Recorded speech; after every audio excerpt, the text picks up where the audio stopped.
Planning commission, right? This. Yes, Yeah, all the right place, yes. I believe there will be a motion to continue. Okay. There will not be a public hearing. okay. What there will, Okay, sorry. so should we sit and listen to that, or do we just go, or? If you like, I mean, Yeah. it's a beautiful evening, you're always welcome to. Okay, This is what I had on my calendar. okay, so this will wait and give me the motion. Oh, wait, you have Steve coming too. Hi, how are you? All right. Good to see you. I feel so alone. I know, sorry. Are you are the liaison now? I am, did you not know that? I did. Oh, yes. I'm the Yeah. liaison now. All right. Everything always comes back to the planning commission. Yeah. Sometimes back and back. Are we, Presenting powers. expecting a forum? Okay. Sometimes it has, sometimes it doesn't, so I always try to do. I it. wasn't tracking that. Neil's Neil is not here. not here. We'll have court, we should, so. Fine. Randall's back there, sure. We just saw, yeah, Debbie's. Yeah. All right, I'm down good.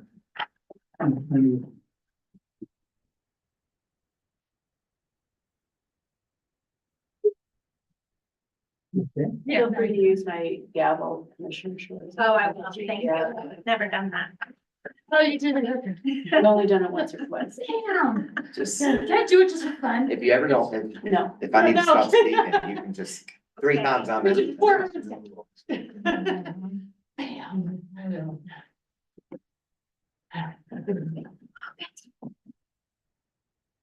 Okay.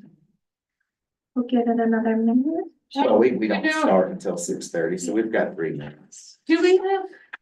So I forgot to check my email. Do we have people who know aren't gonna be here? We haven't had, only Neil is the only one that. He mentioned that he already told us.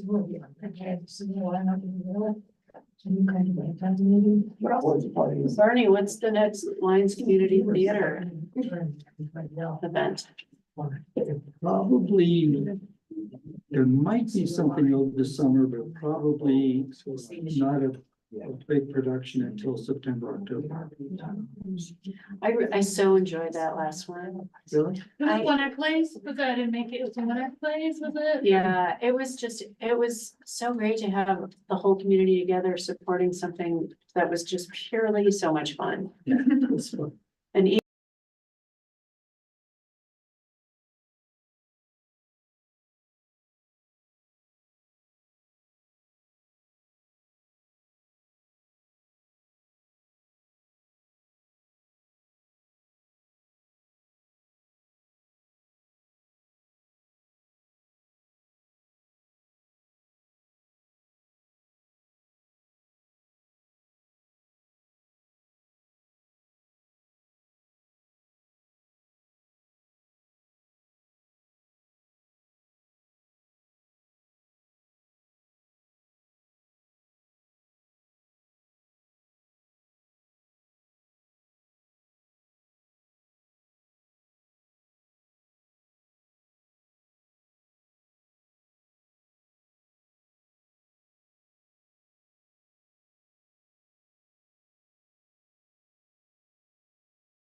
Call the meeting of the planning commission to order this evening. Maria, would you please call the roll? Chair Evers. Vice Chair Schwartz, Present. Commissioner Drysdale, Present. Commissioner Scott. Present. Commissioner Cram. Commissioner Elson Present. and Commissioner Nate. Present. Great. So we have minutes to review from April 22nd. Those are included in our packets. Very thorough. I'd entertain a motion to move forward with approval of April 22nd meeting minutes. I motion to approve the April 22nd meeting notes. Thank you. Is there a second? Second. Thank you. Any discussion? Anything we missed? Okay, we'll go ahead and use our voting buttons. All in favor or, yeah, go ahead, place your vote. There's a little activator button. Oh, the activator sequence. Yeah. Thank you. All right. The minutes from April 22nd are approved unanimously. We'll go ahead and move forward with audience business. And then after that, we'll have the public hearing on Riverbend use. So anything additional in terms of audience business? Anything to be said outside of Riverbend, I guess that's. Thank you. Hearing none, we'll go ahead and check that off our agenda this evening and go ahead and call the public hearing to order. Yes, we can open the public hearing. I want to preface that public hearing. Normally I would give my staff report, the applicant would give, or his representatives would give their presentations, and then we would have public come and speak, which is fine if the public hearing is open, so if you want to speak, it's an open public hearing. So we do have a discrepancy between our code language and a resolution that was passed some time ago, about in 2017. Hasn't generally been the town's process to put development review permits and to notice those in the newspaper, so we haven't, and we didn't for this one. But we understand that we didn't this time, and this is an important matter, and that point was. I'm gonna close the door. I think it's already being done.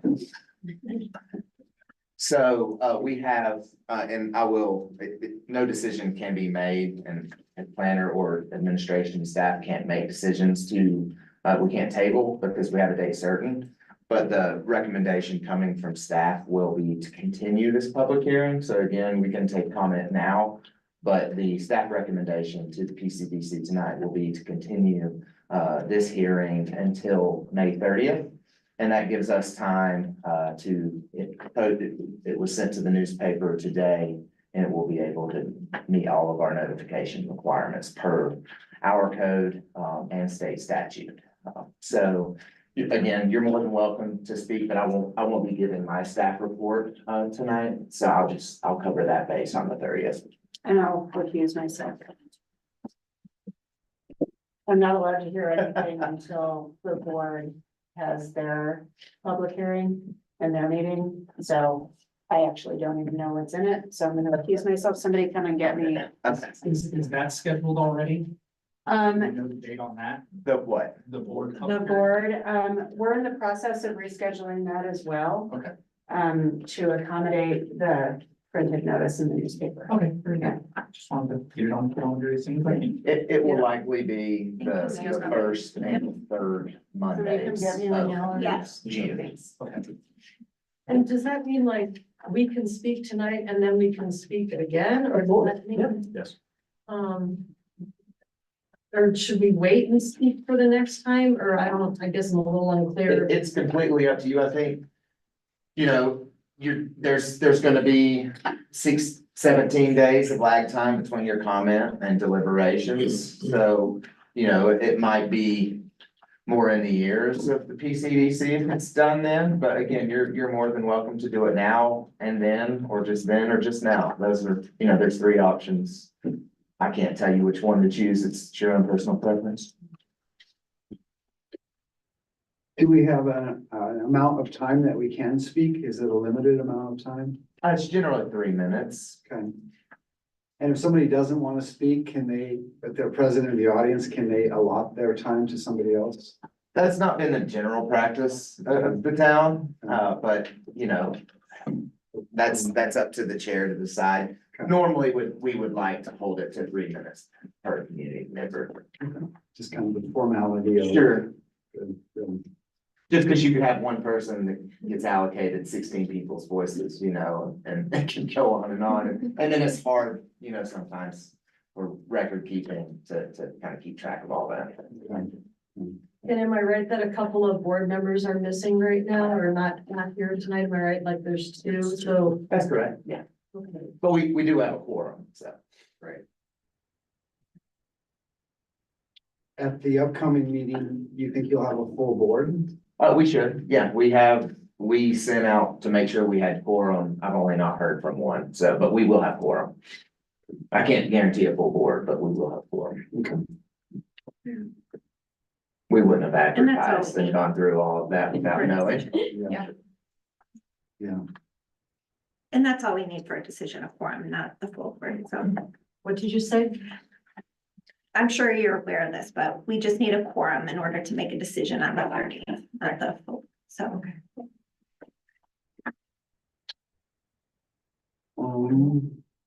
Will you be reviewing as a board the information that's already been sent to you, or will you wait until right before the next meeting for review? As a formality, this is the meeting, it's being continued, so the quasi judicial period is open for this board from when they got the packet until the 30th, so. But we do have all the information. We have all the emails you guys sent. Yeah, And all that, so we are reviewing that, so we'll have more time to digest it. Okay. And so additional information can be sent within this period of time Yeah, up to the next meeting. yeah, I mean, we will obviously take public comment or, any letters. Okay. It would be like you phoning your neighbors and then running in to speak during this hearing. Would it be okay for us to meet outside for just a few minutes and discuss if you'd like to share an hour later? Sure, I mean, this is your town hall, so, you can do that, that's no problem, so. You wanna do that? And you do say they can share today again, Yeah, we'll take a minute. if they want to, you can share both We can times just take it. if you'd like. Yeah, no worries. Yeah. Thank you.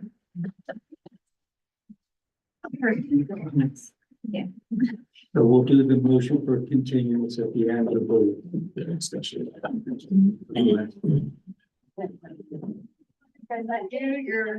You're Christopher? Oh, okay, this is. This is working too. Yeah, no, I agree.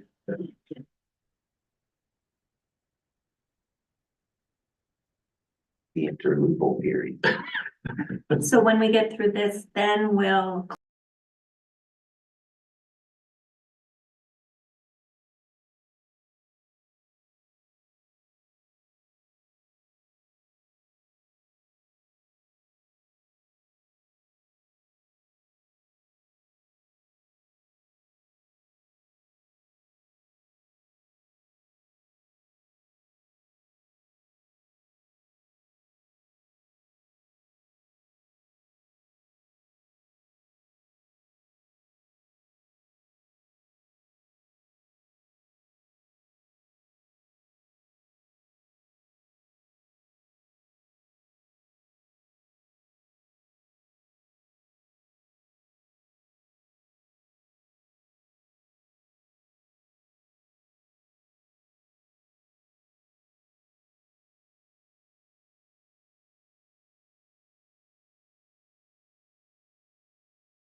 for today. I love the good news though. I do appreciate it. Oh, the mood today, actually, went up. Give you credit.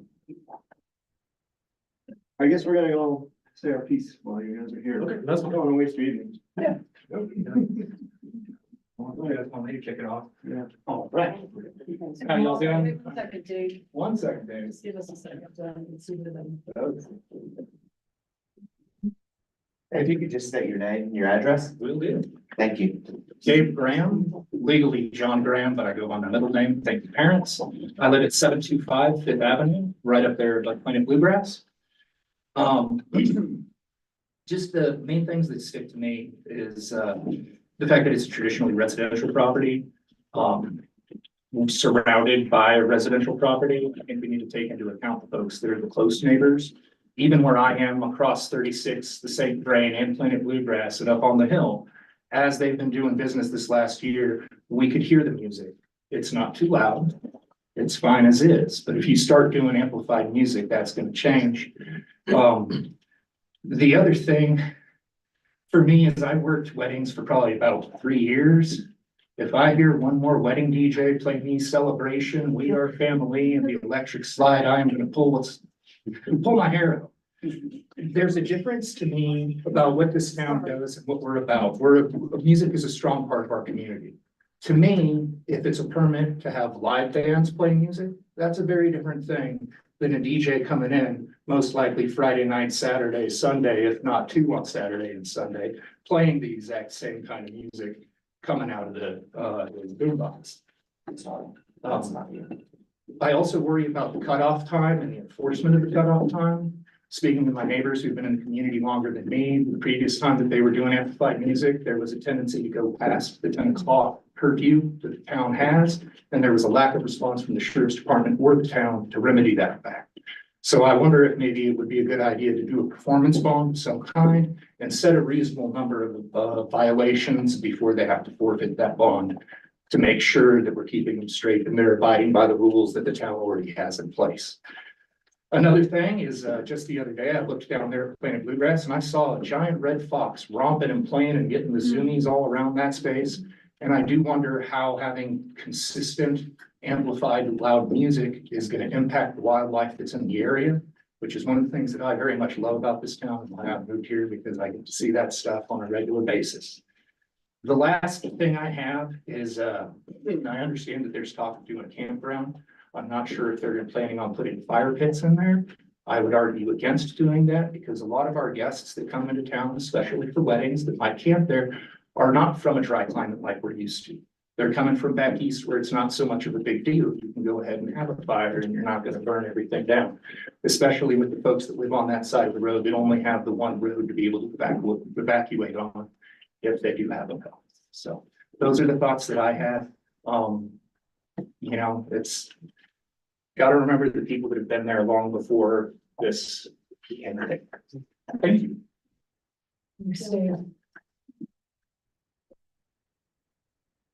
You wanna go, Kathy? And my apologies, we didn't do this just because, if you could sign up so we can keep the record, it just makes it easier as well. This guy. Yes.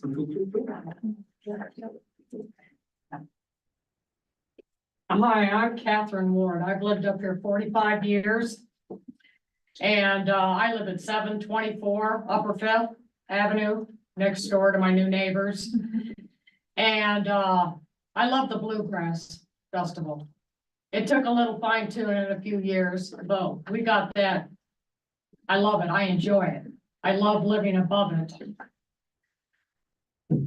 But where I live, we've got so much music already around us, the live bands, you know, I get it, you know, this is a, you know, tourist season, we need the money, I get all that. But amplified, I'm right smack across the street from Riverbend. You know, I have beautiful gardens, a beautiful wildscape, I like to go up there and sit and read. You know, I just don't think this town, as long as I've lived here, and I love Lyons, needs more noise. You know, and I am against fire pits over there. You know, I'm against that because, you know, we do live in a really dry area. You know, I just want to say, you know, I love my neighbors, and for as long as a lot of us have lived up on that hill, I think the board should at least try to take into consideration our feelings. We pay the taxes here. We shop here. We live here. I mean, our feelings should count for something, not just the money, not just the revenue. Forgive me, you know, I moved here because I love it. It's peaceful. I'm 70 years old. I've lived here forever. I just want a little peace, and I love the bluegrass. And I love all the shops. I love the people up here. You know, my heart is Lyons. But we have feelings up there on the hill too. You know, please consider us. Please. Thank you. If you wouldn't mind signing. Oh, Thank you, Ken. oh.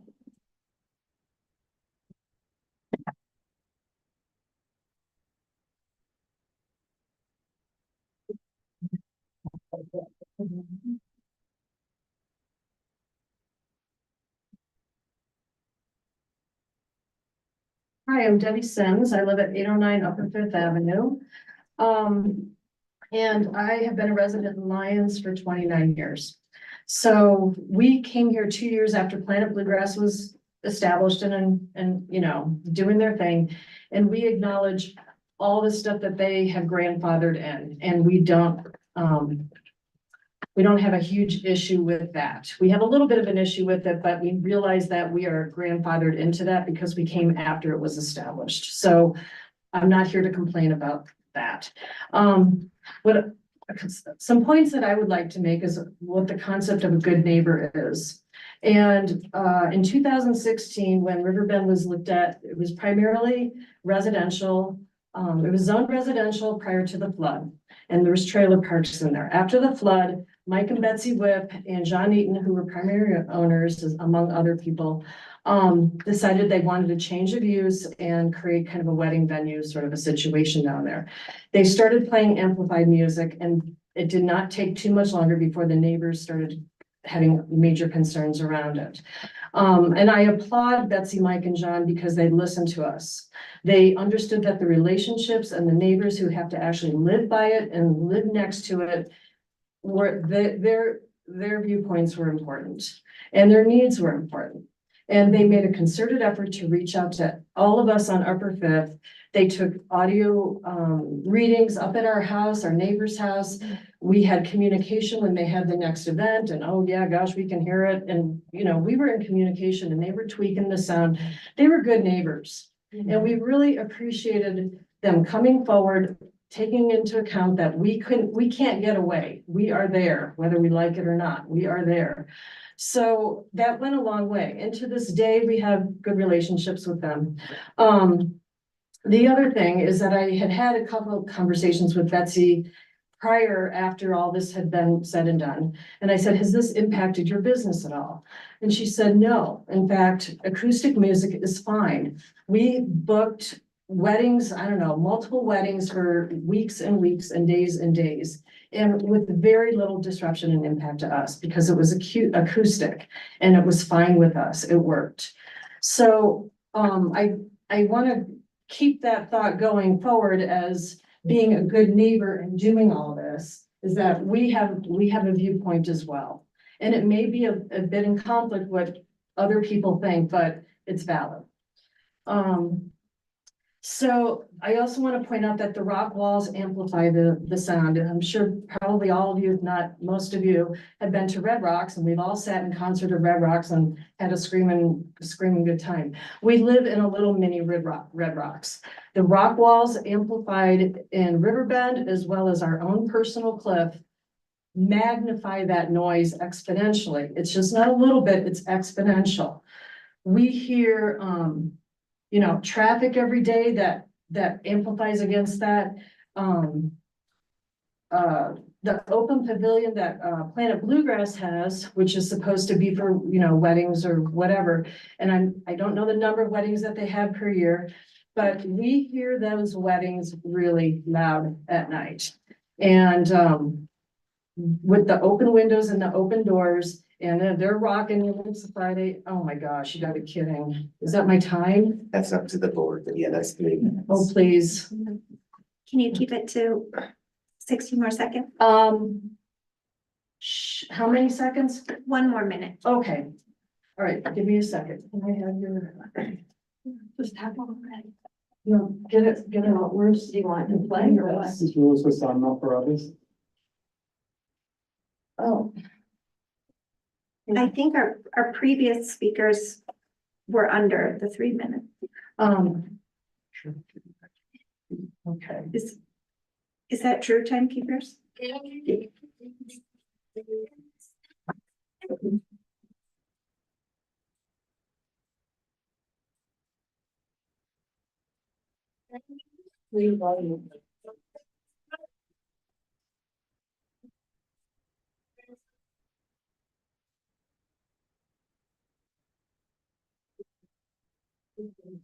Welcome to our world. And this has happened. And you can't get away from it. You can't go inside our house. We got this going on. And we do not want to have to be put through that anymore. And I had a third one going, I put main stage on it as well. And we got main stage going on as well. Okay, so.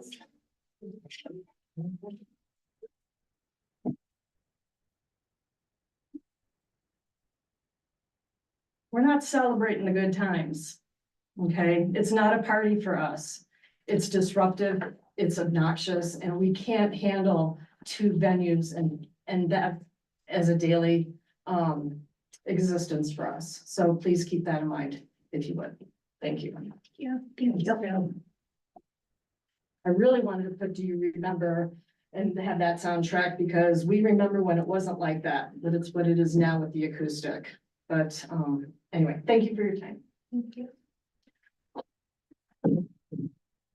Thanks for signing up too. Please. Good evening, board, PCDC and town staff. Appreciate your time.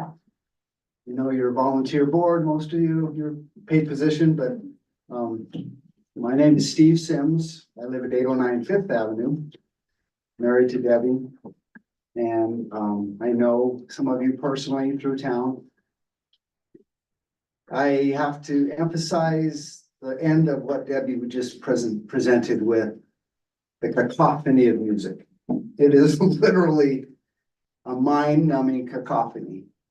Mike and Betsy, John Eaton, stood on the decks and the back patios of multiple homes in that summer of 2016, 2015, with sound meters, and were incredibly considerate and willing to work with us about the impact of what their venue did. And we understand the need to bring in money, profit, growth. We understand the comp plan and the lines in the comp plan that talk about the improvements for our town. I helped write that comp plan. I helped write the prior version of that comp plan. I did the IT work for this hall right here. I taught Shirley Johnson, who these halls are named after, the first computer. So I've been in this town, I've been from the town board umpteen times. I've worked with many, many different layers of staff. So I understand the workings of your community. I understand the need for business. I've ran an IT consulting company for 25, 30 years in town. I sold that company recently. Sorry, Started if we another could not speak back to the audience. and- Okay. Thank you. Okay, that's good. So with what Debbie just presented and that cacophony of music, is that an understanding of sound is really important.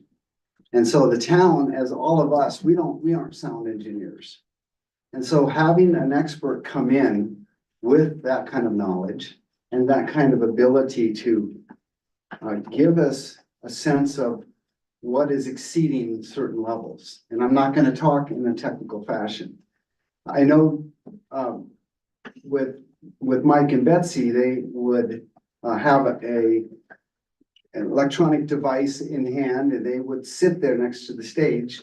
And friends who had weddings there, if they were getting too loud, they would be alerted by this device, and this device would show if it was getting too loud, and they would tone it down. And it was a very simple methodology. It wasn't an expensive piece of equipment. We didn't have to have law enforcement and learn how to operate technical equipment.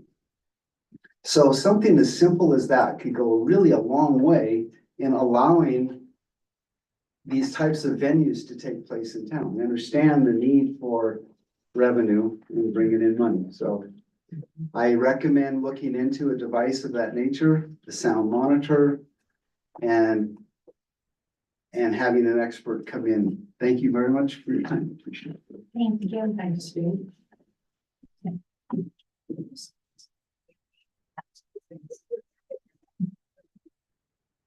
That's a good. Are any other speakers? Keep the ball rolling here. My name is Patrick Thomas. I live at 601 Indian Lookout Road. Thank you as volunteers to our town for what you do. Andrew, I'm sorry that I put you through some BS over the last few days, but we needed more time. So here we are, and we'll say what we want. I guess we'll say our piece while we can. I'll echo everything that the previous speakers said. 2014, DJs awful. 2015, empty promises. 2016, we finally got a PUDC after a failed application for commercial Eastern Corridor zoning that met everyone's needs. It was a compromise. We're not 100% happy. Mike and Betsy and that crew was not 100% happy. That's a good compromise. We've been with this for 8 years. It's been working. Why change it? You know, the biggest issue here for us, as you can tell, is noise. And when somebody comes in and says, oh, you spent 2 years working on the noise provisions in a very specialized zoning in a property that was, you know, traditionally residential and now is getting changed to a commercial use, it's not go straight to commercial Eastern Corridor zoning, it's PUDC, a well thought out plan with good provisions that works for everybody. And that's what we did. It was the right move. It's still the right move. Nothing has changed in terms of that piece of this equation. We've made it work. It's been good. Now, I think that there's still more room to probably negotiate and to compromise. And I know that the application at hand here is to also put in a big building. And that building could be engineered to contain the sound. And I just want to be clear, not all buildings contain sound. We can prove that with every wildflower wedding that happens. They're blowout affairs. So it's not just putting up a building, and that's not going to do it. It needs to be, this is why we have a PUDC. It has to be very specific language that stipulates the building has to be a certain way. It needs to be engineered to contain the sound.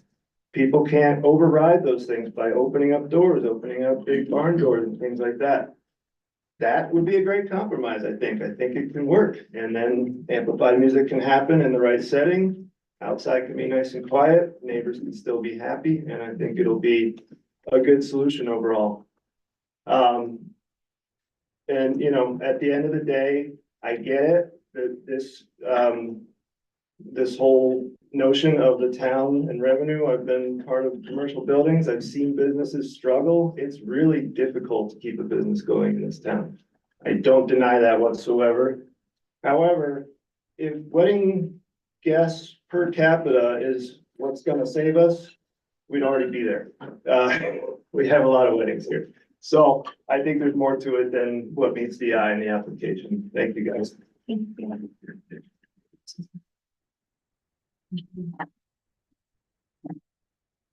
I don't want to say too much today. I'm Chris Lee, the applicant.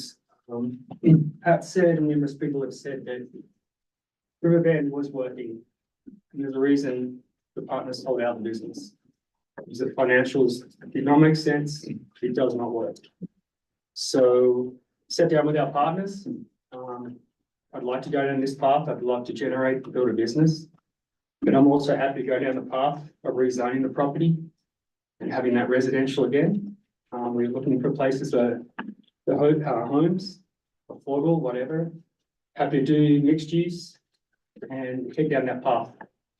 This is the way it is now, right now. Financially, does not work as a business. So it's a big vote. It's a really big vote. This property lines, it's not even, it's 501. Riverbend is actually a business. So everyone gets confused. I think it's this amazing property. But as a business, it does not justify the expense to put another couple $1 million into a venue and be restricted. Is we are more than happy to move on and develop property. So I've got more to say on the 30th. It's no, interesting times. Thank you for your time as well. Thank you.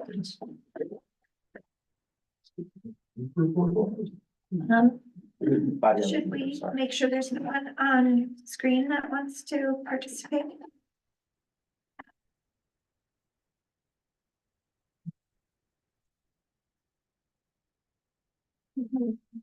If you want to speak, if you'll turn on your camera and unmute.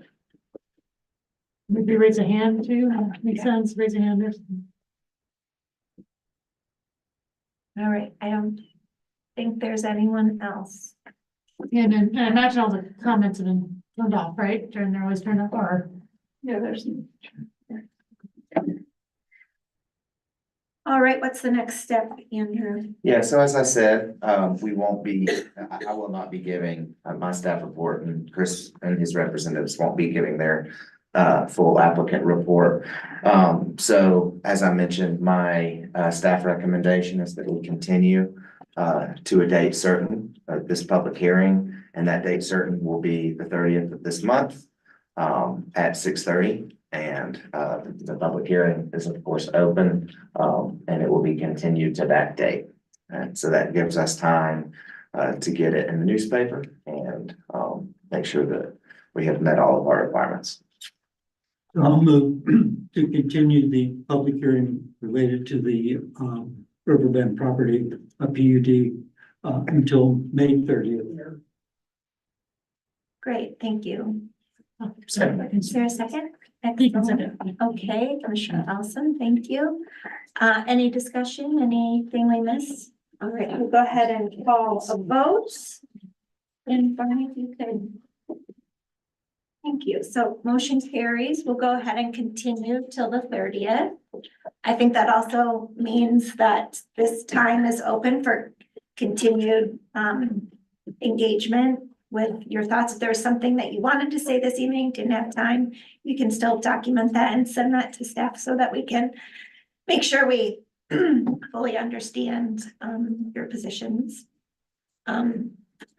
Appreciate y'all coming. Thank you for your. Thank you. Thank you for your time. Thank you. Thank you. Y'all are more than welcome to stay. And you're more than welcome to stay. Oh, what's next? PUD amendments. Yeah. You can go enjoy the beautiful weather. I would. Thank you. Thank you. Thanks. I'm sorry. All right. All right, everyone, thanks for. I will say to encourage each of you, if you get reached out by anyone in the public, we cannot discuss outside of the hearing. So just want to make that clear. But we can encourage them to send an email or a letter. To staff, there to that's staff. correct. Yeah, it's better if they send them to Dolores To Dolores. and staff Okay. rather than the board. And Yeah. if you get one, just please don't open it and forward it our way. That's Don't what we've open been it. trying to, Yep. that's what we've been trying to do. Okay. All right. Okay, so if I'm understanding our agenda this evening, we're gonna, we've officially continued the public hearing till May 30th. Okay, and we'll go ahead and transition to, our workshop related to. We're still in meeting. Oh, I'm sorry. It Oh, you're says fine. that. No worries. All right, our next agenda item is the PUD amendments, minor and major draft code language discussion. All right. Andrew, we received your changes. Yeah, ahead of so. time. Thank you. So I made the edits that were requested. I made, so this is how the code sections will read. I will have to clear it with Brandon, so we'll discuss this in our workshop. Our hierarchy in our code, there's a lot of work that needs to be done in the code, but our hierarchy really isn't conducive to the code ordinance as it's written. We just don't have enough hierarchical layers or PUD amendment, and then 3 subsections. So I did have to change a little bit. You'll see it will be a bit of an anomaly in the rest of the document, but section 16.4.240 is where I'm proposing to put this. And the reason for that, it's within the PUD itself. It could be just as appropriate to put it in the rezoning section, but then to put it there, there's a lot more recategorization that has to occur. Here, it's a direct plug-in and it does not it doesn't affect the rest of our code. So it's just a lot easier to codify. But if you all would rather see it in the rezoning, that's fine as well. We can make that happen. The only thing that it changes is everywhere else, the hierarchy is 2-digit, 4-digit, 3-digit number. That's everywhere in the code. To get to where we need to be here, we have a tag along 1, 2, 3 to continue off of that hierarchy. But again, unless you're hypercritical of hierarchy in a code, I truly don't think that you'll even notice that.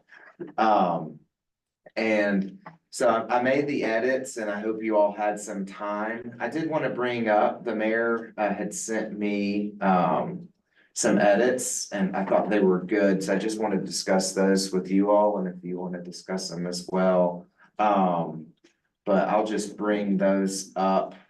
And it's nice just because we discussed it. And Mayor Rogan wasn't here, so she's kind of reading it without having heard the discussion. So that's often a good voice to have. So one that I do think we need to clear up. I'm not sharing the right screen. My apologies. Just bad one. Let's see. So, oops. So it says major PUD amendments shall be determined by the town administrator. And so that's just in the first section 16.14.241. So major PUD amendments shall be determined by the town administrator or designee. My thought was that that's when the split, it happens between major and minor. But I do understand how there might be some confusion about, are approvals happening there? You have kind of the people that don't want to read further down. So that has been proposed to be, let's see. The town administrator or designee shall determine whether a submitted PUD amendment is major or minor. And I think that would help kind of clear that language up. And I will say all this with a caveat, it really is my hope that we can get this kind of buttoned up and get it ready for the BOT tonight, if possible. If it has to come back to this board, that's okay. I understand things take time. But if there are still changes and we could condition those changes with moving it up to the BOT, that's fine. But again, if it's not ready, it's not ready. So the other, and we spoke about this significantly, a lot. Go ahead, sorry. Did you raise your hand? Oh, sorry. I don't know how to quantify significantly. I get it's vague and in code language, it's vague for a purpose sometimes. It gives either the town administrator or planners the ability to say, this is too far, this is too little. But if that needs to be quantified somehow, I know we had that discussion last time. And I just wanted to get your all's opinion on if that needle needs to be pushed more, and if that needs to be cleaned up. And then the other was, could it be possible that someone could submit an amendment not knowing whether it would be considered major or minor? I just want to be clear that before any amendment were to go through, that they would bring forth just an amendment. At least I think that's the understanding, and you all tell me if that's not, but at least my understanding is someone comes in, they wanna, take down, they have to change their landscape plan or something, they wanna take down a tree to put a gazebo up. They come in for a pre-application meeting, and that's when we really decide, okay, this is a major or minor, and then they submit all of those application materials. So I wanted to gauge your all's comfort level on that. And then where are additional requirements that that could be determined? That's boilerplate. I don't know. Oh, when would they be? I'm sorry. Those would also be required at, most likely pre-application review. So that's again, kind of really focusing on having a good pre-app, having two parties there if possible, and really sitting down and going through the nuts and bolts. But I just wanted to present those because those were presented outside of our conversation, but I think they're really valuable because just as a reader, trying to understand that process is really important. So we can go through if you all want to make any changes in response to these notes. And then also just general changes that you see after. So I have a suggestion on the word significant. Yeah. I'm trying to think what the downside would be if you're a little bit off one way or the other. And because this amendment would give the town the right to alter or waive virtually anything. It really, to me, doesn't make a whole lot of difference. I mean, what happens if somebody says, well, this really is significant? So, okay, well, we'll just do the major, but we're gonna cut it down to the appropriate level. Or somebody comes in and says, no, it's minor, and say, well, it's minor, but we really need to look at these very specific things because you have the authority to do that in minor review. So I think that there's no real significant downside to the use of the term significant in this context. Yeah. At least that's my personal view. The way I'm hearing you, I'm wondering if you're sort of also saying that maybe we don't have major and minor. It's just an amendment, and what's necessary in that amendment process can be determined on case by case basis. Well, they take different procedural roles. So I think that might be important just because minor is a quick process. Yeah. Major is almost the same timeline as a new PUD. So Yeah, because you have to go through PCDC and DOT. And that's the referrals. difference. Somebody says, look, I really want to go through PCDC and BOT.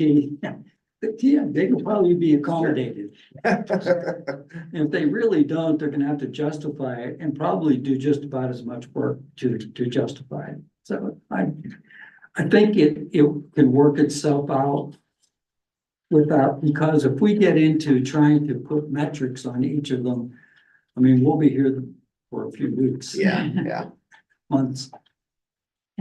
Well said. Yeah, for the language that you brought up, the town administrator or designee shall determine whether PUD amendment is major or minor. Would you want to put that language under section, the main header, the PUD amendments? So I would say that language could just read for major PUD amendments, the town administrator or designee.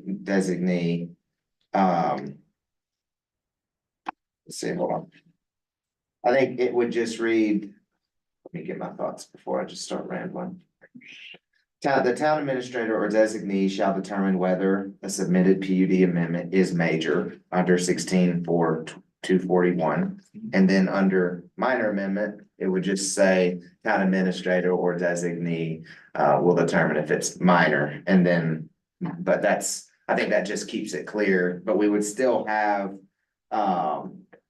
it would still have, the minor would still have the language that says modification or amendment to an approved PUD that does not constitute a major PUD. But that's just, that's up to you all, but that would be that just break that sentence up to say, determine major, determine minor, that doesn't meet the major. So do we want to have a motion on the floor so these could become proposed amendments? And then we could vote on the amendments? That is. That sounds great. Yes.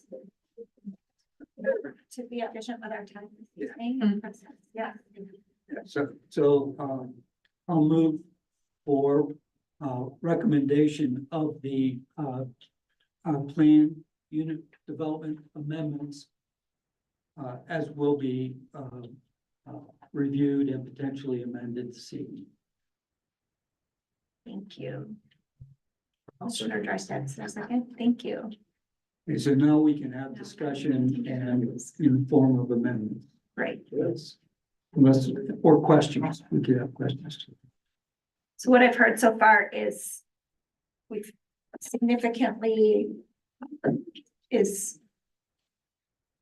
Yeah, appropriate because it allows, that doesn't need to have an amendment because it's Yeah. already in. so we're good with that. And we're clarifying the town administrator's role in the determination for designee rather, as Andrew just stated, and embedding that in each of the minor or major sections. Small comment, I think it's mentioned at least twice, but the master plan. I think last time we just. Oh. talked about comprehensive plan. Yeah, comprehensive plan, my apologies. Great catch. And it should be, I changed one, I must have not.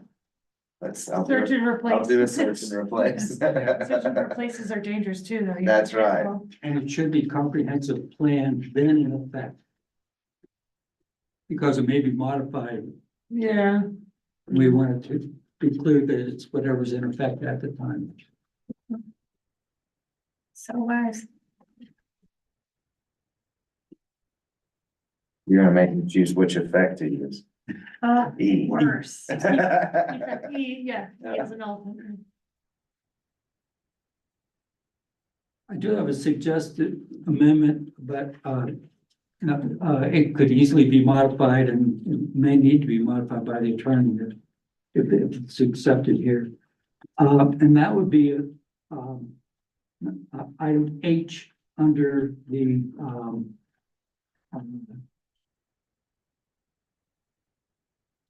determination of major H, which would say has another significant impact on town policies, codes, or plans as determined by town administrator or designee.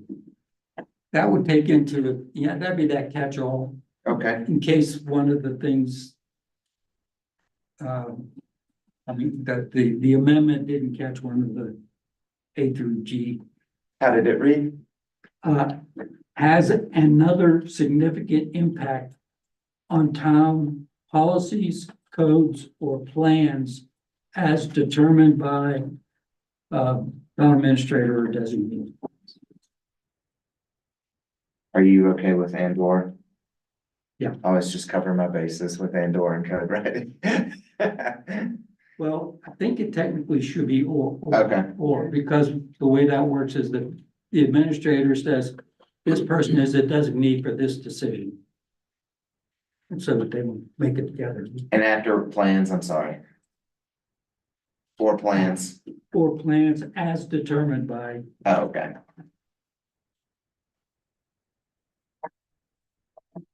This is for major. Adding an H.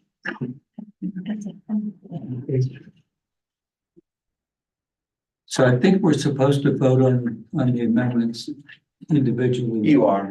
Stack them. Oh, I'm just making sure I have them represented in the document. So I'm making that in the form of a motion. okay, so we'll call that motion H. So we have one, we have the town administrator or their designee shall determine whether a submitted PUD amendment is a major PUD amendment. And then, so I have to erase this. And I'll have to clean this language. I don't want to make that on the fly, so I'll just put that on red. Yeah, and I would add that to the motion is that this is subject to staff and attorney revision for clarity or appropriateness. And then the second friendly amendment was to change all master plans to comprehensive plans as amended, so that's number 2. Then in effect, In effect, yeah. And then number 3 is has any other significant impact on town policies, codes, or plans as determined by the town administrator or their designee. So that's what's on the table right now. Excellent. That's correct. Our last meeting was not recorded, right? I was trying to look for it just to compare. I think, Should have been. was it? I didn't know where to look for it, so. Okay. I had to find out, but I think there are a couple of things that we discussed that maybe did not make it into the Okay. amendment, but maybe we said we want them. I thought we said that language like decisions may always be appealed by the applicant would be put in here. Yeah, so, and again, It's implied but not stated. we, there's an appeals process to every zoning decision. And this will be a discussion in our workshop coming up. It is going to be my goal that we strip individual process from every section and have a unified process section. So that way we can make sure that whether it's a rezoning, a PUD amendment, a development plan, that we do not have language speaking to the same process within every process. And I understand, and this is my opinion, so feel free to tell me I'm wrong and we'll do it.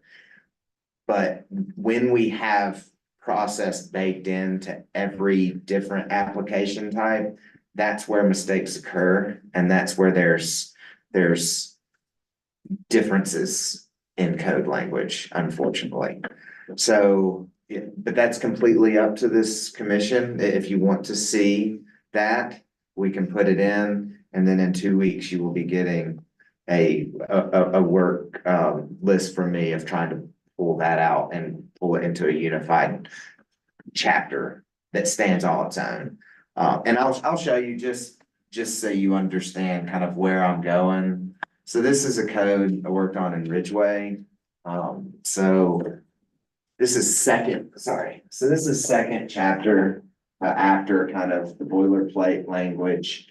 You have every code, or you have every application type. And then you have the full process, what's required, and then we would add, because we don't have it here, but we would add amendment language as well. So that if I'm an applicant from the town planner, or if I'm you or anyone else, I go to this table and I see exactly for every process, and I don't have to go through the individual code. I don't want to belabor the point, but that's kind of how I feel, one cleanup that I feel needs to occur, just because.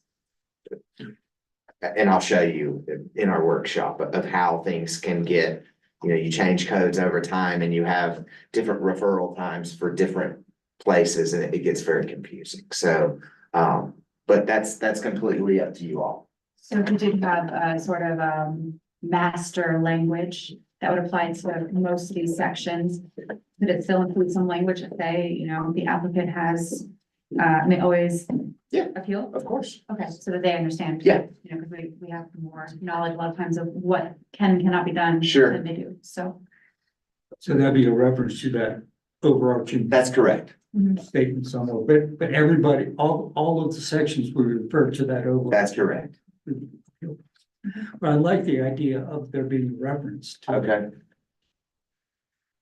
Can't really reference it because it's not written yet, but, Well, I understand, Sure. when the appropriate time. yeah, But the reason for that is that if someone is just reading the PUD amendment process. Yeah. They may not realize that they should look elsewhere Sure. in the code to find. Yeah, and so again, it'll be, I'm really into tables and charts. If I could pull all code language into tables and charts, that would be my goal. But we will have, hopefully, when we start this, we will have also a process chart for each application. And then after step 8 would be, there would be an appeal. And it would be, here's your 30-day appeal, refer to section, whatever, and that's your appeals process. Yeah, and I would suggest that you use process mapping for that as opposed to Sure. just charts like that. So we have the swim lanes and we know who's handing off to whom, Yep. where the white space might be and that sort of thing. Okay. So does that satisfy that concern a little bit? Okay. And I'm not trying to push back, I'm just trying to set workflow up for the future, Yeah. so.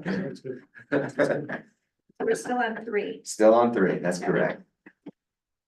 Are there any additional, so we covered everything Mayor Rogan brought forward? I think so, if you have any other, I just had one other comment in that email, and that was about,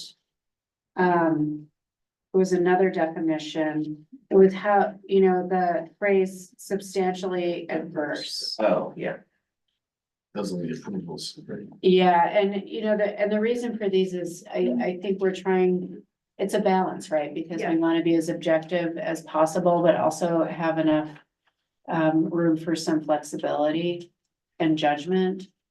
So, but substantially adverse, to me, could be maybe parenthetically defined a little bit more specifically. So do you mean, for example, like financially, environmentally, socially? Right? Just, That's up to you all. So it's H3, it says the major PUD amendment does not affect in a substantially adverse manner either the enjoyment of the land abutting or across the street from the PUD.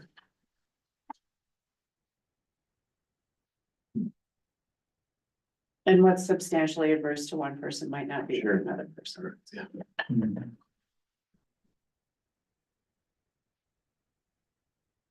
Yeah.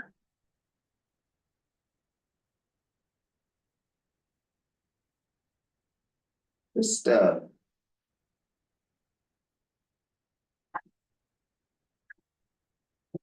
You take it out and just, I mean, because it's substantially adverse as anyone's opinion, could you just leave it, the minor PUD amendment does not affect in any manner either the enjoyment of land abutting on or across the street?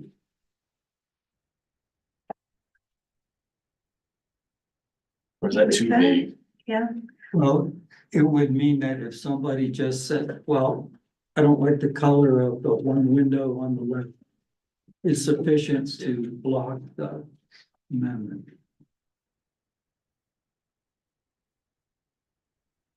are you talking about what, staff saying that?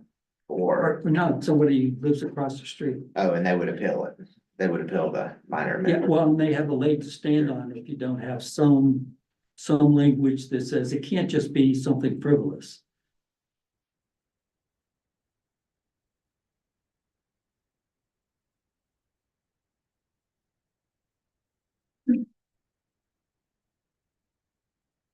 So it's between nothing and substantially adverse. Guys, could we just, could we just add this language? Throw it back on the administrator? Because then again, the planner or administrator is gonna have to draft findings, that get submitted. So it's, if you're wanting to appeal, you would then appeal to that determination. And that, in a reasonable judgment, staff did not find that it did these things. But that doesn't take away the substantially adverse. I think to the addition of H of your suggestion. I'm sure that's like H at the top kind of gives staff Yeah. clearly, authority to take into consideration all the other policies and Yeah. we've covered her comp plan, so. Well, and I think if you, define who is determining whether something is substantially adverse or not, that helps. Yeah, Like, I'm thinking, for instance, if it's something culturally sensitive that a neighbor really finds offensive, but that their neighbor doesn't understand. Yeah. Well, we do our job, but then that neighbor always has the right to sue their neighbor on their own, it's between them, Mhm, mhm. right? Yeah, We don't have to decide what's appropriate all the time. yeah. Or take other action that need to sue their neighbor necessarily, but, they can take it up with their neighbor.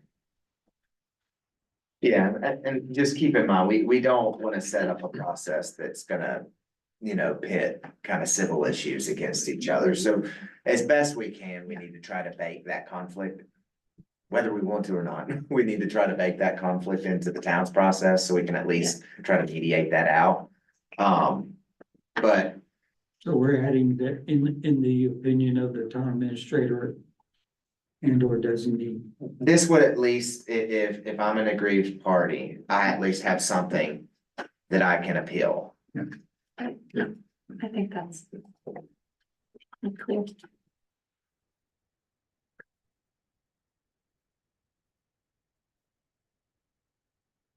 Sid, how do you feel about that, Mayor?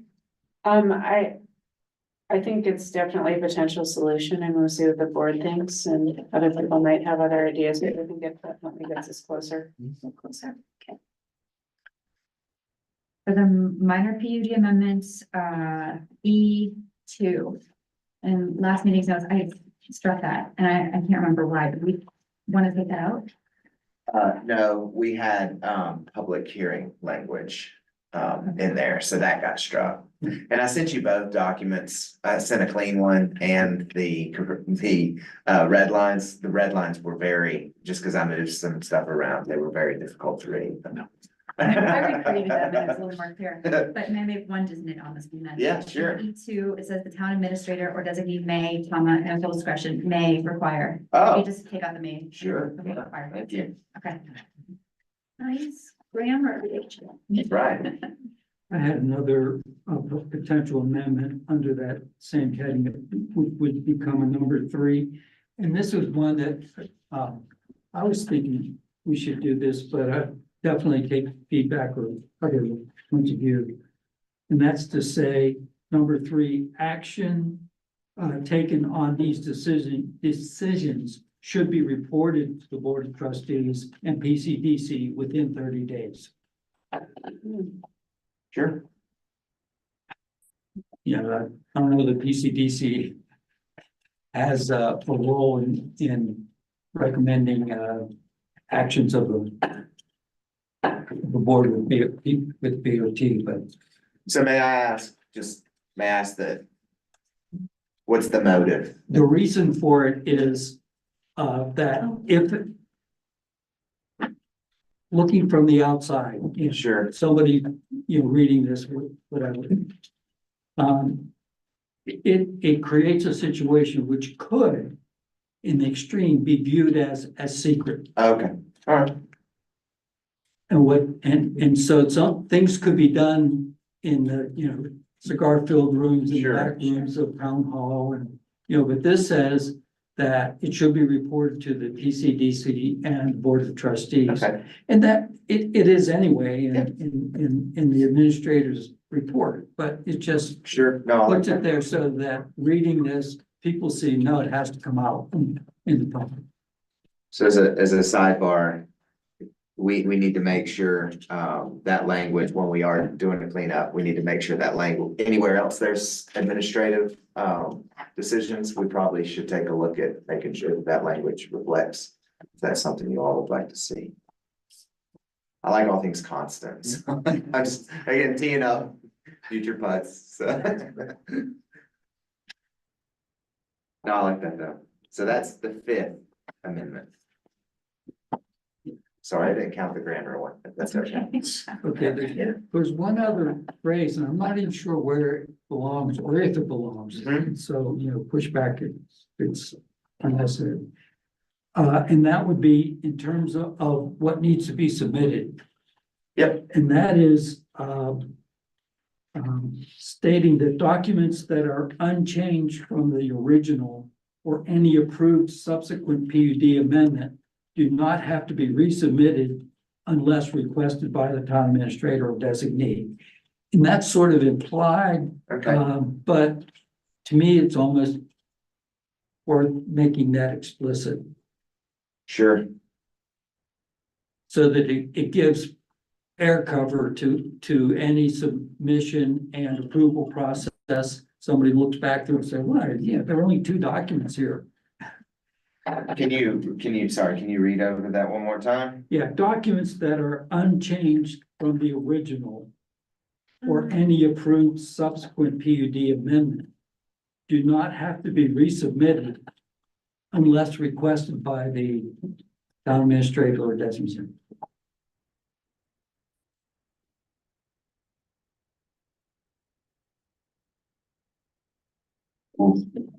So that means if it comes down to it, they're only changing one little thing and it's quick and easy approval. It just minimizes the paperwork.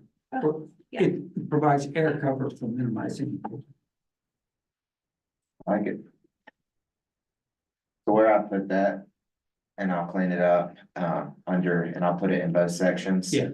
So just straight, application submittal, following application materials are required to be submitted for minor PUD amendment request. Documents that are unchanged, again, from the original or any other approved subsequent amendment do not have to be resubmitted unless requested by the town administrator or designate. Sound good? Yep. Okay. Do we want to state the obvious in the minor and just say, what do we call them, neighbor referrals are not needed in a minor community amendment? So that will be in that chart. But we can, if it's the will of the commission, but again, the point of that chart is it'll have neighbor referrals and it'll have an X, and everywhere that there's an X, that means that we're sending them out. And if they compare the minor and the major, they can see where the gap is. And this chart, the intention that it'll be complete whenever this amendment is complete. Sounds like in the. No, I mean, this will be teed up, it's my hope, because we have some just planning processes that we need to discuss and need to go through. That cleanup will take longer, so this will be adopted, but there's, if it's not there, then, again, if we have someone come in, we will have a full pre-app and we will go through, what they need. That's the first requirement. So somebody can't submit and kind of submit incorrectly, not knowing what process they're in and kind of not knowing if referrals are going to be needed, because I will give them a pre-app report and we'll have that conversation prior, so.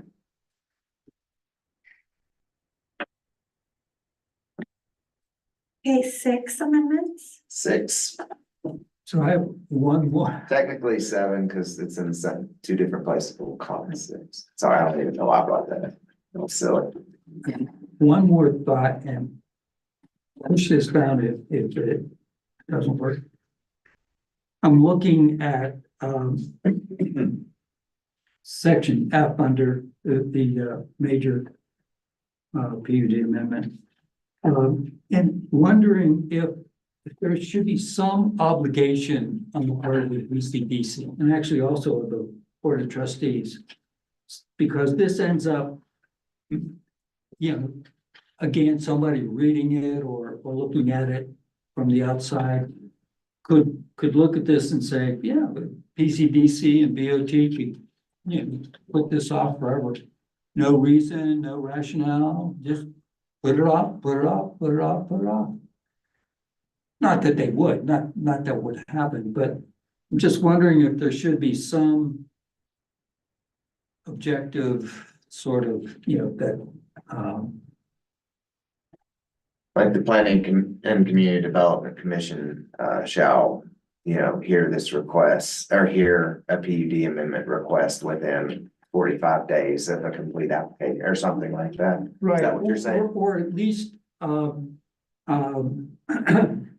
PCDC has an obligation to not unreasonably extend, continue, or postpone the decision. And then that, I think the reasonableness becomes something that, you know, people could have an opinion about. Would it be too difficult to have a hard number? Well, Even Yeah, if it's a it could long, be. like 3 months to approve it, a long, period of time, but at least we are limited. Yeah, that there should be some at least objective, should be, considered within 3 months unless something. And I don't know if 3 months is a number, I'm just throwing it out Yeah, there. I would not advocate to give any That's a long board or time. commission 3 months to hear a application, but that's just me. Yeah. What would you suggest, Andrew, if we were going to put a specific? I think we should look where, if there's any other code language that binds your hands already, to a certain amount of time, and then we add that language. That'd be good. Okay, Conditional amendment? Yes, yep. I So like, if it's somewhere else in the code, it Yeah. can be pointed to, that's fine. but just in case, are y'all comfortable with 45 days? I mean, that's a month and a half. That gives time for staff to deem complete and for referrals to go out. I mean, that's plenty of time. Normally, you all hear applications within that time period. And then what happens if we don't, for some reason? I'm just curious, what can applicants do? Well, so other codes where that language is present, if PCDC fails to deliberate within their time, it's considered a positive recommendation to the Board of Trustees. Or I don't know how you write that in the code, but that's generally because you all are advisory to the Board of Trustees. So if you fail to meet your deadlines, just like our referral language reads, it's considered a neutral response. It's like silence is approval. Yeah. And it's not approval, I guess. I didn't mean that, but it's a neutral response. Yeah. Good convenient legal way of dealing with things, they do that a lot. What? Yeah. Yeah, that's used a lot in judges and courts. They just don't, they just let it, they don't have to talk about it anymore or whatever. So, but I'll find a comparative section of the code, and if there's not, are you all okay with 45 days? Is that fine? as long as you think that's truly enough. No, wanna I mean, add it. For staff report, 60. that's, Oh, for staff, report. Okay. for, I mean, we're working probably less than that time. Well, now we're not, but we were working less than that time for this PUD, this new PUD, so that's just 5%.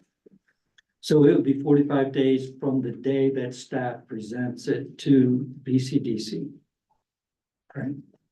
45 days from when it's ready. Yeah, so when it's substantially complete. yeah, so once, Or so. will substantially. We get an application and everywhere this is one consistent thing we do have in our code. Planners or town staff have 10 days to deem an application complete. So as soon as we deem that complete, we send out our referrals and then we will send out, just like at the next meeting, you all would hear from me that we have something coming. It's likely going to be on the next meeting agenda. And this will go into our swim lane process. We potentially have 2 meetings to do that, yeah.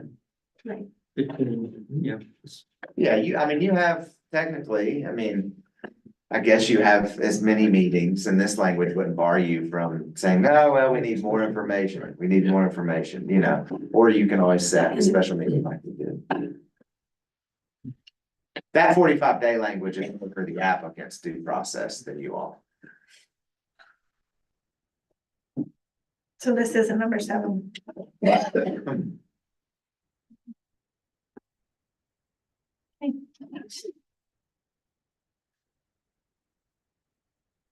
Are there any limits to how many times we can go back and forth with an applicant on something? We ask for more information, they give us more information, and then we ask for more clarification or adjustment, and then we come back. Like, we only get so many rounds or. I don't think there's any, I am sure there's legal precedence about going back and forth about, information.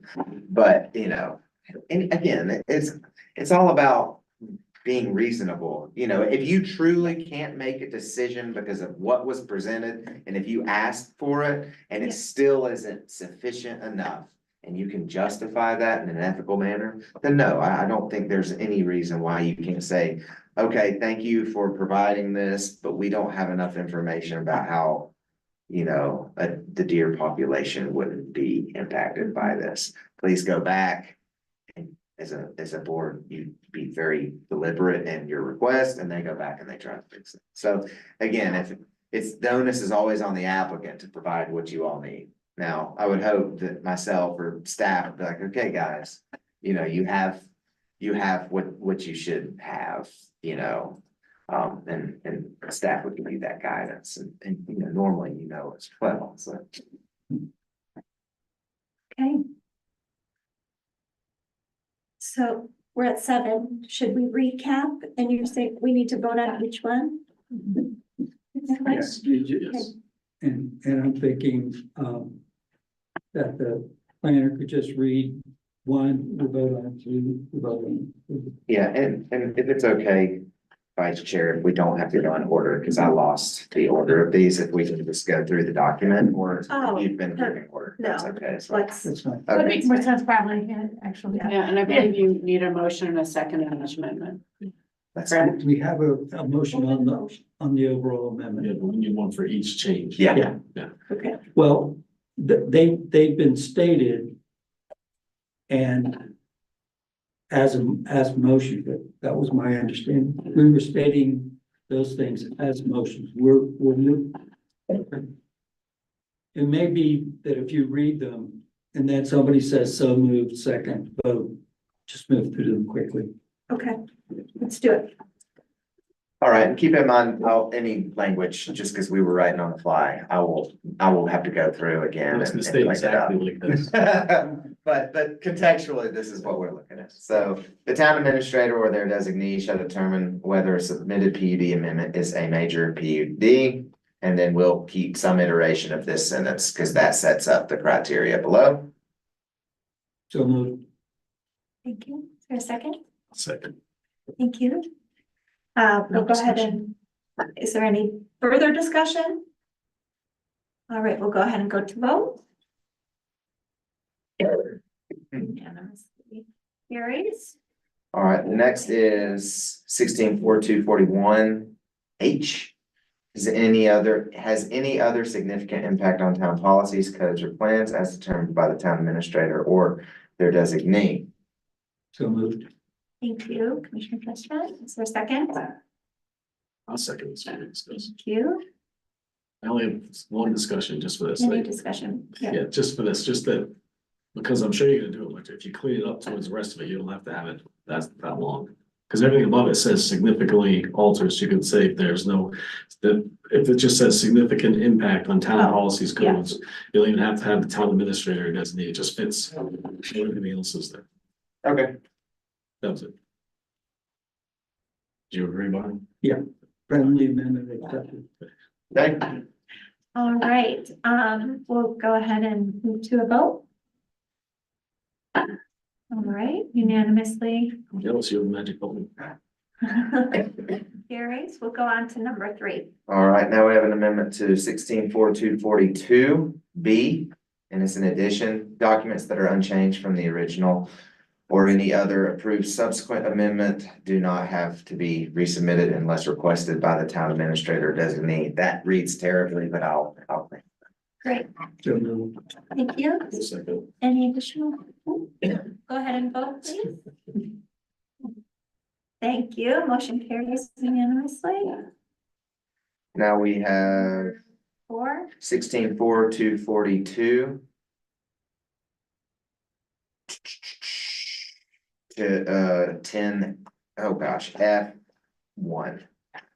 The PCDC has a reasonable obligation not to excessively, and I will find that code language for 45 days. Is there a motion? Motion to approve. Excellent, thank you. Second. Is there a second? Thank you. Any discussion? All right, we'll go to vote on this one. Thank you. Unanimously Carries. The next is Okay. section 16.4.244. And this was also present, and we've already voted on this, but since it is in two different places, but documents that are unchanged from the original or any other approved subsequent amendment do not have to be resubmitted unless requested by the town administrator or designee. So moved. Thank you. Second. All right, go ahead and vote on this one, please. Thank you. And then under the same heading, a few criterion down, review and action by the town administrator. We added a 3, action taken on these items, or action taken on these decisions should be reported to the PCDC and the BOT within 30 days. Excellent. So motion. Commissioner Drysdale, thank you, Commissioner Knapp. Go to votes. Unanimously carries. I think we have 2 more. And to understand, the intent is also denials. We would also report a denial to the BOT. Okay, Decision. yep, sounds good. Yeah. And then, under F, approval criteria, we added in the reasonable judgment of the approval, of the approver.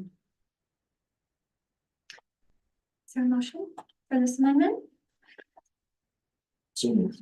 Thank you, thank you. Any discussion? We'll go to vote on this one, please. Motion carries unanimously. Thank you. And then we had, a few other cleanups, and I will go through it probably 2 or 3 more times just to make sure it's grammatically sound. And then I will send this to Brandon for his input before it goes to the BOT. Excellent. Now we have to vote on it as amended. That's correct. Okay. So, So the motion, it's up to you all, but the motion would be, to refer. We did the overall. Oh, okay, that's not. No, we still have to vote on it. Yep.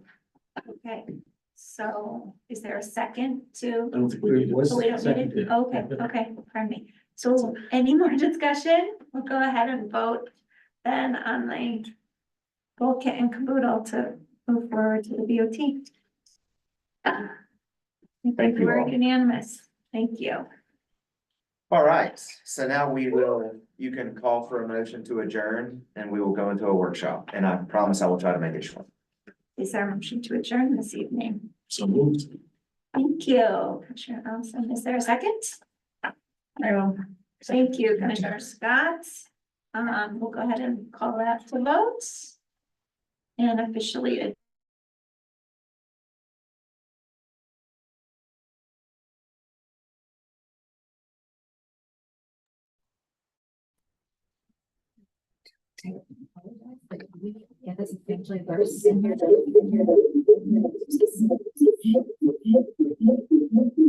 Sorry, I was really getting into that. Let's see. Achieve.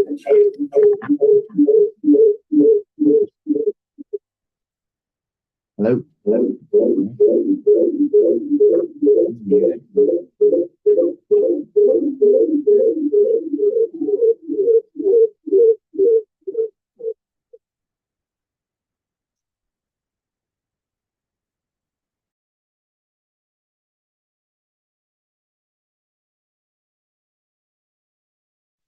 I need to unmute myself now.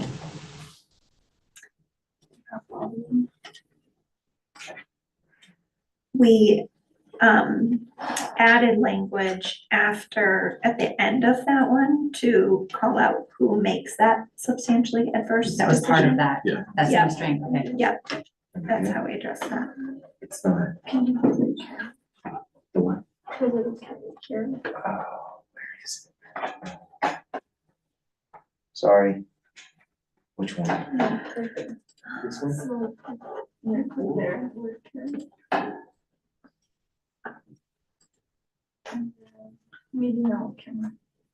Oh, okay. All right. Sweet, thank you. Have a great night. Good night, Maria. Thank you. Oh, thank you, Maria. All right, so we'll follow our agenda. Staff updates and then Board of Trustees updates. Yeah, so as far as staff updates go, we remember, if you remember, we discussed the area-wide plan with Stantec. And that was going to the BOT. We had a super late night the other night, so we pushed it to the June 3rd. So the BOT will hear my presentation and we'll move forward. So it's in a bit of a standstill, but it's still moving forward. So I just wanted to update you on that. As far as the Peak to Peak Regional Housing Authority goes, we are meeting, I believe, this Friday, and we're gonna button up. We don't know if it's gonna be a memorandum of understanding or what it will be yet, but each town, Nederland, Lyons, Gilpin County, which isn't a town, understand, we all are, Gilpin County was the awardee of DOLA funds. And Nederland and Lyons were both supporters, and we both gave matching funds. But we're going to be sending an MOU to each community along the Peak to Peak, and that includes small communities like Allen's Park, Ward. And so it might go all the way to Clear Creek County. They have expressed interest as well. But we'll be bringing something kind of more official to each Board of Trustees or elected boards, just to ensure that we still have support to really start having real conversations about Peak to Peak Housing Authority.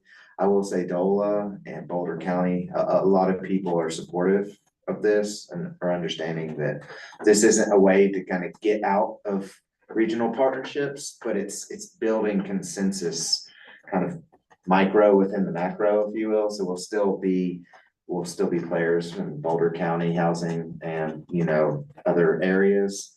But this just gives up kind of mountain communities a better footing in working together and pulling our resources.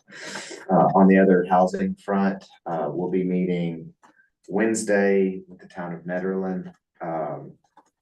We will be putting in a DOLA grant also to try to seek funding for a joint housing staff that will be shared between Nederland and Lyons.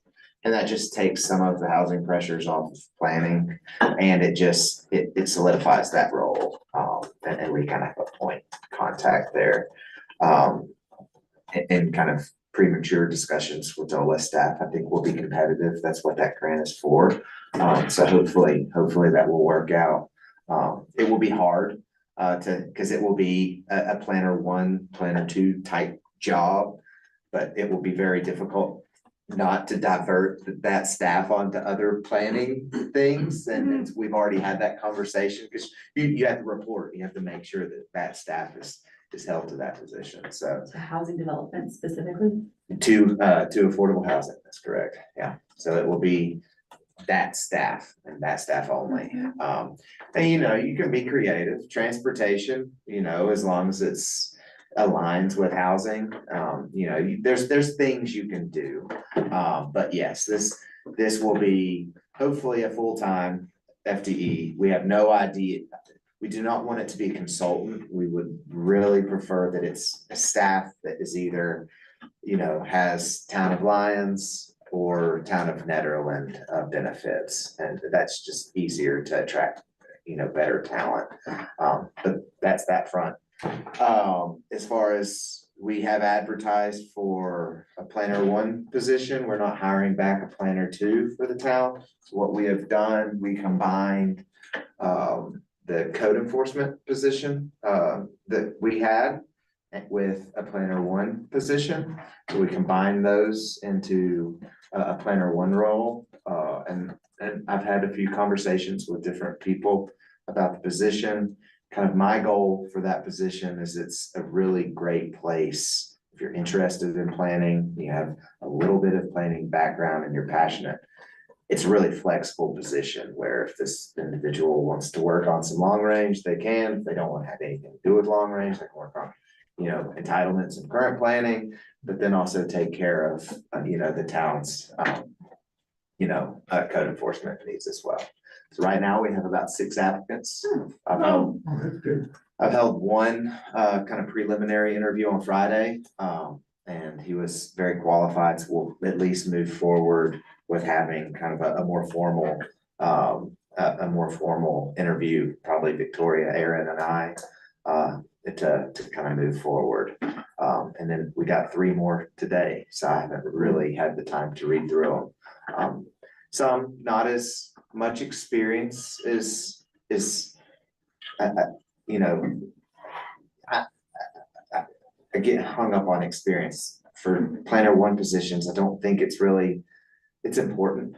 But I think just the ability to understand planning principles is more important. So I will be getting each applicant that kind of moves into that second to final round interview will have to do some sort of planning exercise where there's really no right answer, but just to kind of see, you know, kind of their thought process and how they would go about solving a problem. And this would be a question that anybody without a planning degree, because I don't have a planning degree, could work through. And that there's obviously going to be a kind of better way to go about it, but no concrete answer. So that would be something that I will be working on this week.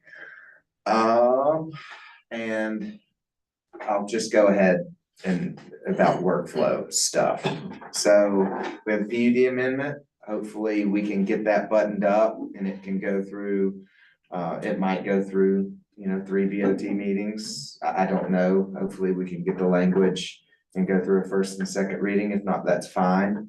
And then next on the list, just so you all know, there are a couple things that we have to do. So first is last year or the year before, David Kimmett, you might remember this.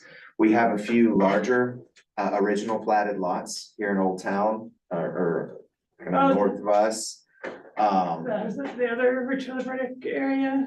Sorry. No, you finish what you're saying. So for R1 zoning, our base level minimum lot size is 7,000. Well, 75% of lots up here do not meet that.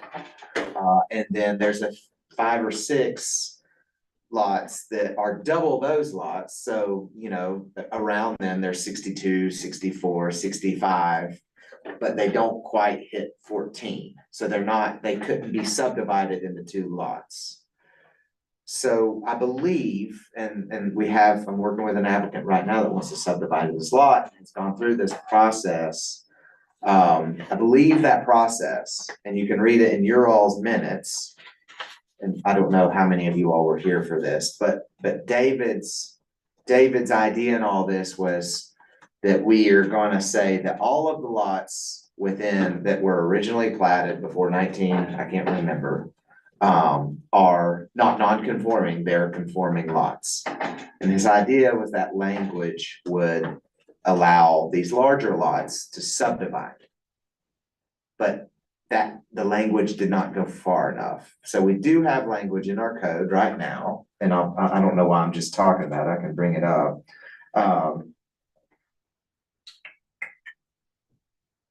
Take me a second, sorry. So,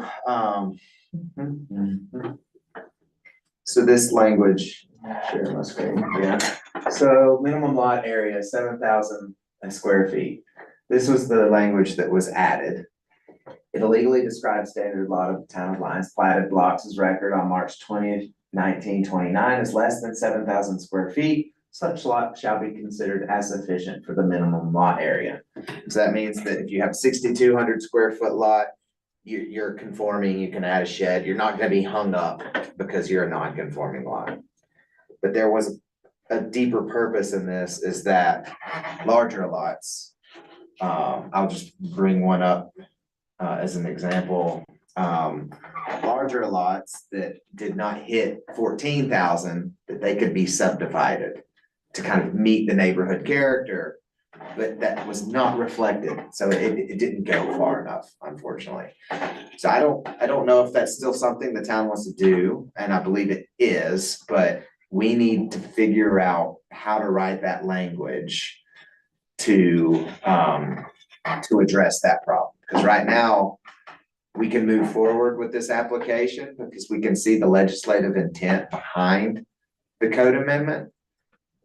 But we have to fix it coming off the back end. It can't be something that we allow. So you will see a re-subdivision, and it's going to create 2 non-conforming lots, and that's going to come in front of you all. But That's my question. yeah, So if you have a lot that's 13,000 feet, you don't have to have 7 and then 6, you don't have to have at least 1 to be 7,000? they both have to be conforming. They both have to be. Yeah, legally, minimum lot size for R1, if you're gonna break up a lot and subdivide, both lots have to be 7,000. And unfortunately, How does this application coming in bypass that? I'll tell you here in a second. So I spoke with Brandon and, it was for this person that is submitting the whole code amendment. David worked with this gentleman to do. And you can see in the PCD's minutes in the first reading of the BOT that subdivision of these older lots to become 2 lots. You can see that was the intent of the code change. It just did not go far enough in the language to do so. So, in speaking with Brandon, since the legislative intent is there, we can go ahead and do it. But we have to, within, a reasonable amount of time, fix that code language to match the legislative intent. So I will be kicking that off in tandem, just to cover our bases. And I'll show you a lot that I'm talking about here. So let me get this straight. We approve this code change so that this person can split the lot. Well, we approved the code change so that people could split lots. Yeah, Yeah, so this is a great example here. So you see, this lot here is, it's not a good example. It's 7,000 square feet. Go That's- a block north from where you are. So see that one on the corner of Seward and Third, the big square? Oh, here, yeah. Yeah. Yeah. Well, that one's 20,000. Hold on. Well, anyways, pretend for a Yeah. moment that it's 13.5. So if you own a lot and it was platted prior to 1929 and Okay. it was a larger lot, it was anticipated through this code change that you could split that into 2 sub 7,000 square foot lots. But that just wasn't baked into the code. And again, me coming in, having not been a part of these conversations, I turned the application down, at face value. I say, sorry, you can't do this. They don't equal 7,000. And I get a bunch of emails about how, no, this is. okay. So we need to figure out how to write language about these lots, and there's 5 or 6 of them. We need to write language if it's at the will of this commission to proceed. And I can provide y'all with that language in those deliberations in the minutes as well.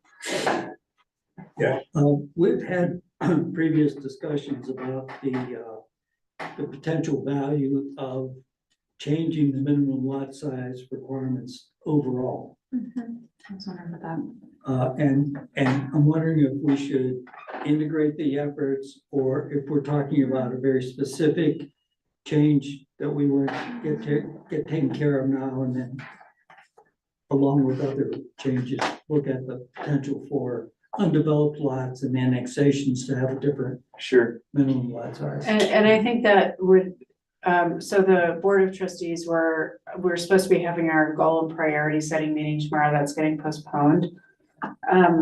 And so I think, it might be worthwhile just to get a temperature of the board on an appetite for that, because I would hate for you all to go down that path and do all that work.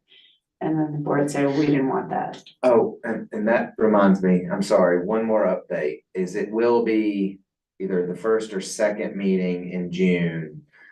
You all will be, it will be a joint, we'll have a joint workshop We to will go have a through joint planning workshop. issues Yeah. and make sure that all these things that are, we're talking about, and I'm putting forward or jive kind of with the direction the town's. I can ask a really general question. Of course. So most of these lots are about 7,000. Mhm. They are. So if we were to change the minimum, it would have to be something like 3,500 for most of these lots to benefit from such a subdivision, allowance. So really reducing the minimum would only still apply to these large lots. Well, that's a question of itself. Do we want the minimum lot size to apply to existing lots or just to undeveloped and annexation? For example, I mean, I don't know, I think, it's all up for discussion. Okay. So I will be bringing that. I have no idea. It's weird language and it's not normal language to both, allow, to legally allow a non-conforming lot to subdivide into two conforming lots. So it's strange language. But that was the intent. And I'll bring that. I just didn't have time to pull those minutes and kind of all the emails between David and this gentleman. But at any rate, that's one thing we will be working on. The other is we've already touched on it a bit. But just going through the code, there's a lot of cleanups that I would like to pursue, but it seems the most pressing one right now is cleaning up our processes. So right now, we have different in every section of, we can use, conditional use. In every section of the code, we have our processes outlined in every section. We have different referral times. Like I said, so for referral times for rezoning, it just says that the referral has to occur prior to the PCDC meeting. It does not have any time whatsoever, just has to be referred prior. For major development review, it says that all boards and commissions have 25 days of a referral period. In annexations, it's different, and here it's different. So, and it's okay if they're different, but it's the fact that they're in different places. It is hard both administratively, but I think more of making our code more development and just person friendly. Having a single table that shows all of these processes. And I already showed it, but I'll bring it up again. So it would be, my goal to do a table just like this is that we have, pre-app, comprehensive, so ours will read pre-app, and in fact, I think I already built the process.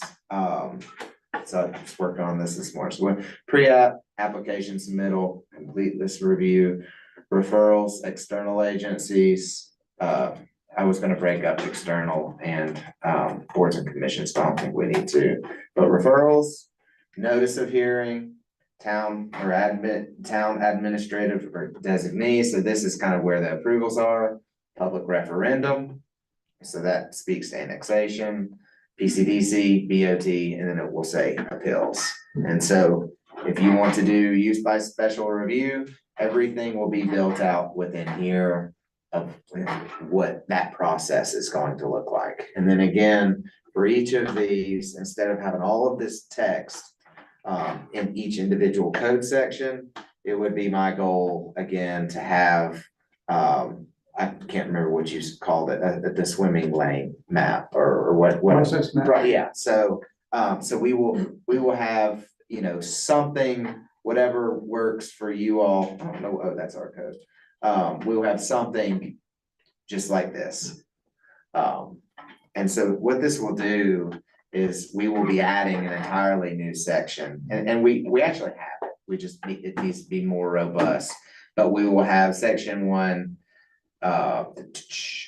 Under zoning regulations, we will have a full section that's just zoning applications and procedures. And then we pull all of that language out and delete it from all of the other places where it lives, and it all comes here. And I understand that sounds scary because we're pulling stuff out, but again, it's just making it better and more friendly. And David Kimmett did go through this exercise with you all.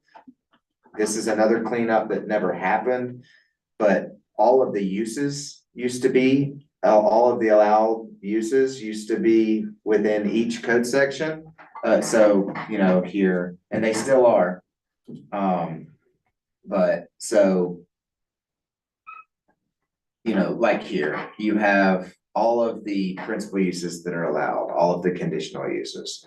Y'all did go through this at some point in the past 2 years to go and make a table, because I did find that, but it was still never pulled out of the ordinance of the code, which is unfortunate. It's like we took it to the end yard line, but then we just didn't finish it.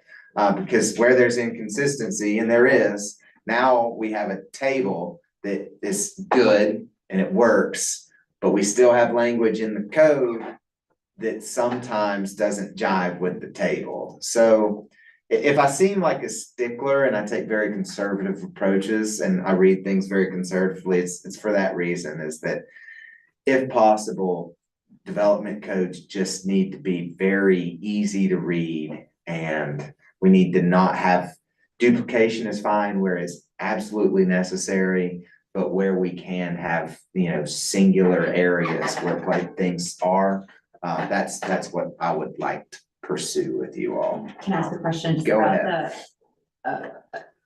The burden of this process. When I used to work in the legal industry, we would compare very standard contracts. Uh-huh. We would take like 100 of them, Yep. purchase agreements, and you would have a clause that was just worded 2 words different in one contract and 1 word different in another, and then 10 times it was the exact same language. Yep. And then one time it was a total anomaly. And so we had software that would compare all the language across 100 contracts. And we'd have to figure out like what's market, what's our most common language, and why do we have that deviation in this one contract? How important is that one change of word? And you deliberate Sure. over it and negotiate and then figure out what the standard should be. So you're gonna have to go through that for all of this. Process, no. I mean, process is pretty straightforward. Y'all should have gone through that in use. So great examples are, you have like uses, you had gas station, convenience store, gas station, convenience store, gas station with pumps. I mean, there are so many different subtle things, and those meant something at some time. A lot of those were consolidated in the use table. But as far as process goes, we will have the table and we will go through and we will have where it lives in the code now, where it is in the table, and we will have a conversation, making sure that, okay, because some things like rezoning, you have to publicize in the paper 15 days prior. Every time, it doesn't matter. So that's going to be the code language. But some things, you know, it's up to the town to decide what that referral is gonna look like. It would be my opinion that where things are up to the town, we pick one and we stick with one, and it just makes it easy. And it would be mine that we just pick the longest one and we go with that. So there's no surprises. We're not shortening anything. But we'll cross that bridge when we get there. But you all will be receiving, if I can get some other things off of my plate, it is my hope that you all will be receiving some analysis and some preliminary table language at our next meeting.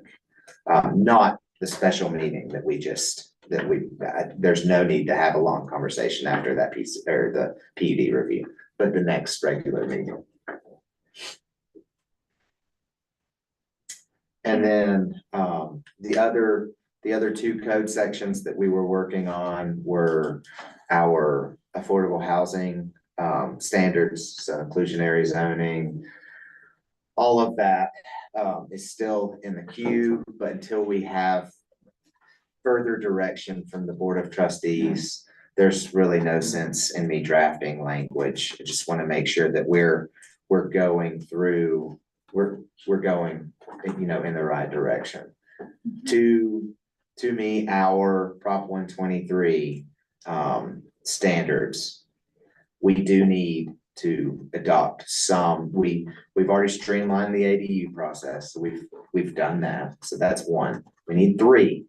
So an expedited review process for affordable housing, I think, is a low hanging fruit that I think we can tackle. You know what I think would be helpful to the Board of Trustees is if you could recommend a menu of Uh-huh. options to choose from. I don't think they need to all be fleshed out now, because I'd hate to see that Sure. work go to waste.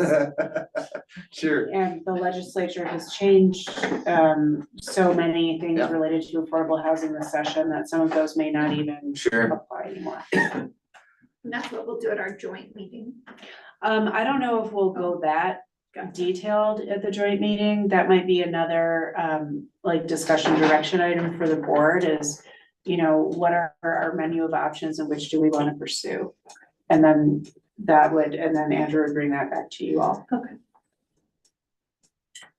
So those, and then also on the same, once we have further direction, is the mixed use code that we were drafting. We will wait to get that direction from the board because it had, you know, pretty large housing component to it as well.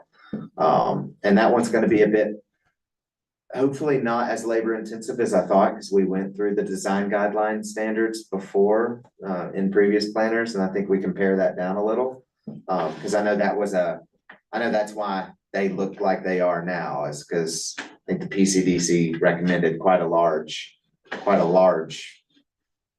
document, right? And then it got pared down, maybe, I don't know the background, but. There was a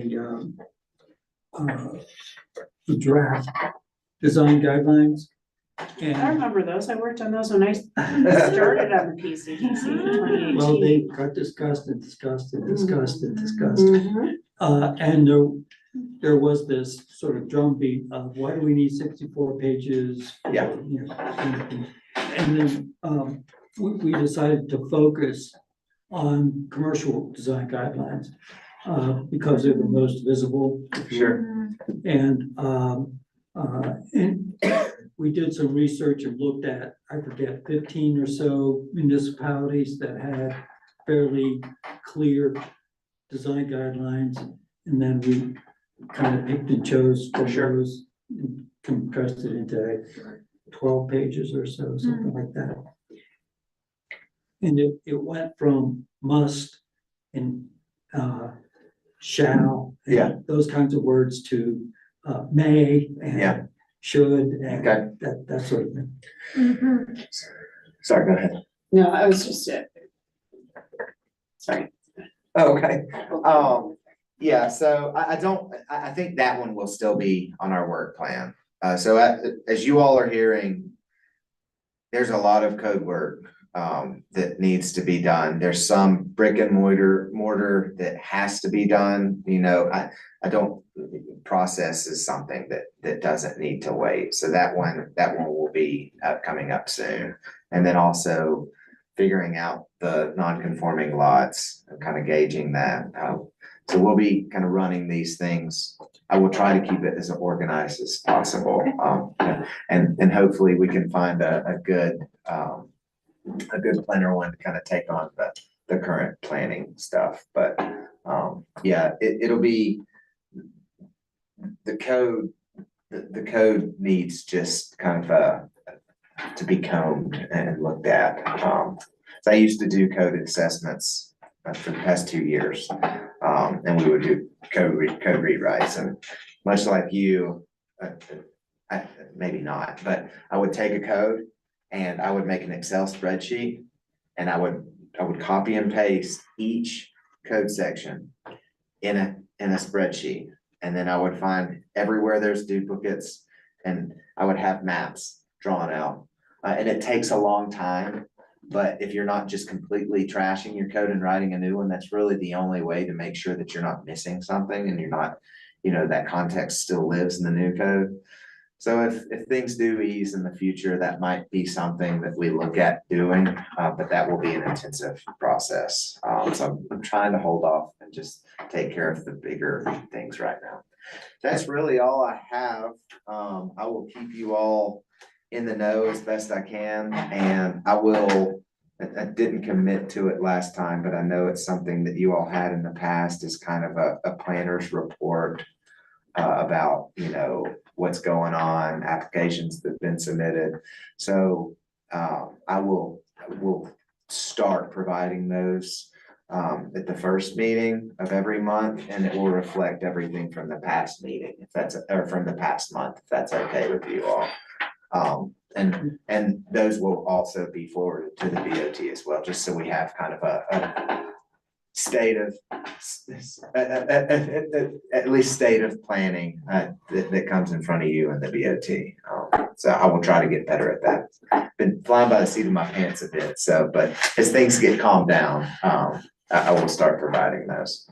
And also, anytime there's big legislative action, we are now done, so I'll be providing y'all with a legislative update at the next meeting as well. Oh, I can do that now. Go ahead. And I will pass it over for BOT and legislative updates. Yeah, so the session end of the governor is on a bill signing chair at the moment. And there's one piece of good news and then like 4 pieces of bad news. So what do you guys want first? Bad, finish on good. Okay. So you might remember last year, SB 213 was the governor's giant housing bill that failed. It died in the Senate. So he did what he threatened / promised, which is bring back a number of smaller bills. So the ADU bill he just signed into law today, and that supersedes our ADU ordinances. So all of the work we've done for the 10 years is out the window. According to this bill, someone can build an ADU on any R1 lot, period, regardless of whether it's in an HOA or not. The only exceptions can be for historic preservation and historic districts, and there's some really specific guidelines around that, and in floodplains. So it's, I fought really hard against this bill and talked about the great strides that we've made in Lyons. And ultimately, the legislature passed it. So it, like the other bills I'm going to talk about, it removes our local control over land use decision making. It also has some unfunded mandates in terms of reporting. And so I'm hopeful to hear about this half-time housing person with Ned, because otherwise we would have to have staff, i.e. Andrew, a whole lot more reporting. So again, so they're allowing ADUs on any single family lot, On any single family. regardless of what the HOAs, yeah. And Only- no design guidelines. We had to fight to get setbacks greater than 5 feet. So what is that, there is there was compromise around what locals could have. No. That's not the fact sheet that I saw. We actually hosted the bill signing of the. Oh, you did? At our factory. So tell me what you know, because maybe you know something that I don't. Well, there was just, that he did talk about the HOAs. I mean, I think I'm gonna have to look at the specific language because. Yeah, would you email it to me? Because it's, I read the bill as was prepared for his signature. We tried to get them to exempt communities under 4,000 people like they did for 1313, and they said no. And we tried to get them to exempt communities that already had ADU ordinances, and they said no. Can I share something? I was speaking to the executive director of the Summit County Housing Authority, and they put blueprints out for pre-approved ADUs, so that even though you don't really have design control, you kind of make it really easy for people to build the ADU that you kind of already like. I mean, he didn't say it that way, but that is one thing you consider as being like sort of a proactive approach to helping people get their ADUs in the way that you want them. Well, yeah, it's the carrot approach, right? And Yeah. so we want the carrot approach instead of the stick approach, because we just got hit with a big stick. And I was really clear with Reba Mobley, who I like very much, and I think she does a great job. It's like, I feel like Lyons is being punished for having done the right thing for 10 years. And the unfunded mandate piece of all the reporting that has to happen, that also doesn't, it's like, come on, you guys. If you're gonna you have to help us do this. So I know there's financial incentives for people to build ADUs, which I'm really psyched about. I was hoping that we would get the incentives without having our local control taken away. That's my editorializing on that. These are, sorry, short-term or long-term? Yeah, and They're long-term, so our short-term rental ordinances can stay in place. They're owner occupancy, but only when they're permitted, so after they're built, they don't have to be owner occupancy. The primary residence doesn't have to be owner occupancy. And then there's the occupancy limits, bill, which was signed into law. And so that is, there's no limit on the number of people who can live in a home based on familiar relationship, except for health and safety standards. It does sound, so what that is a ban on municipalities enforcing any occupancy limits. HOAs can still enforce occupancy limits, it sounds like. I have a feeling both of these are gonna wind up in court, honestly. I do not anticipate that Lions will be a party to any litigation. I don't think the board would have any appetite for that. So the good news is we now have first right of refusal to purchase multifamily apartment buildings or multifamily buildings to use for affordable housing. So anyone selling a multifamily unit has to offer it to the town first. Of course, we don't have a housing authority or any money, but we're working on but the Peak to Peak Regional Housing Authority, hopefully that'll come online and that'll give us some options there. So that's about it. Was that the bad, that was the good one? Yeah. The right of first refusal is the good news. And, so I think about, 224 Sturt, Yeah. our last remaining mobile home park, like Yes. what. That would be multifamily housing, could qualifies under. Yeah, Alright. and that's been on and off and on and off and on and off the market, so, we'll see what goes on there, and, other than that, anything else? Happy to answer any questions, though. I have a question, because I'm new, right? So what is the opposition to the ADUs, other than not having local control, just having more homes? Because I know people are talking about density and more affordable housing, so some of the ADUs could provide that. So then what are the negatives? ADUs can provide that. The negatives to this bill are the subverting of local control, which can be a very slippery slope. Our ADU ordinances have some design standards. We already made them administrative review instead of conditional use review for detached ADUs. We require a parking space, but the town administrator can waive that requirement if it's not feasible. So it's not a matter of not wanting more housing. It's a matter of going about it in a way that makes sense for our town. And so with the exemption in the floodplain, my understanding is that right now in Lions, you can build an ADU in the floodplain as long as you mitigate. A future board could decide, oh, well, we're gonna exempt the whole confluence because we can according to this bill. And so there's the potential that this bill in particular could reduce the number of ADUs that we build. And I'm personally a huge fan of ADUs. I have them all over my neighborhood. I love them. If we had enough room on our lot, we might build one too. And I think not having the owner occupancy, that could open the door to a whole lot of investors coming in. And, there's arguments to be made on both sides of that, but for people who would like to build some sort of generational wealth, own a little piece of the land under their feet, it's hard to do that when investors are owning all the property and controlling all the rents. Yes, I'll jump in on and try not to let my ADUs are great. I guess how the bill is written right now. And I made this point, I'm an APA member or a board member.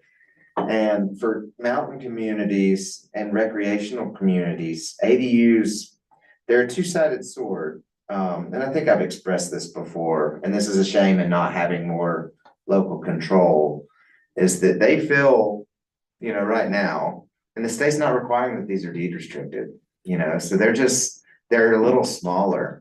But in mountain communities, that doesn't really matter, you can still get an 800 square foot ADU, and, if you've got an inflated market, it's still very expensive, so it's not really it's providing more housing. And, with more supply, hopefully things will come down, but it's still, it works really well in metro areas. But for our communities, it's still difficult. The other kind of hardship about ADUs is that they inflate your equity market, and they're seemingly paving the way for, sure, if I want to rent in Lyons, yeah, I can do that all day, every day. But if I want to buy a home in Lyons, and now we have more and more ADUs, an ADU adds 30 to 40% of value to your property. So in a way, these towns that are fully committing to ADU development, they're solving a short-term crisis, but they're creating an equity crisis, and nobody will be able to buy into these communities. So that's just something, something that we should have considered in drafting ADU, because, if it's an ADU and it's for housing, it's for affordable housing, in my mind, it should be deed restricted. And it should fall under, it shouldn't be this false, well, let's let the market decide if it's affordable. No, that doesn't work in Colorado, and it certainly doesn't work in already inflated markets. It might, again, in, Aurora, and it might work in some other place with density. But Which we can create.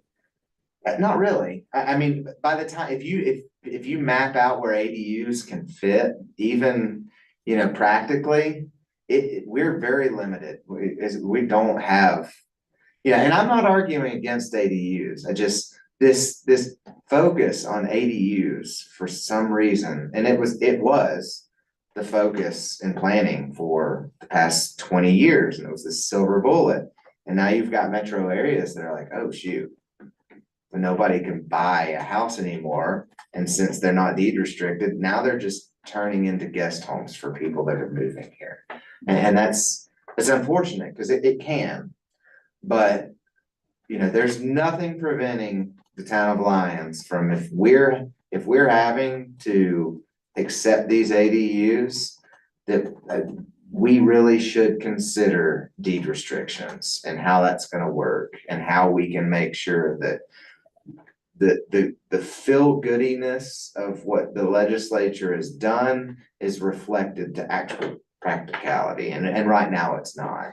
No, I don't think that we're able to require deed restriction. Well, I Because if we hope, were, I'd be all for it. I hope we can, well, in one iteration of that, I know it was there that we still could require deed restrictions, but I'll verify.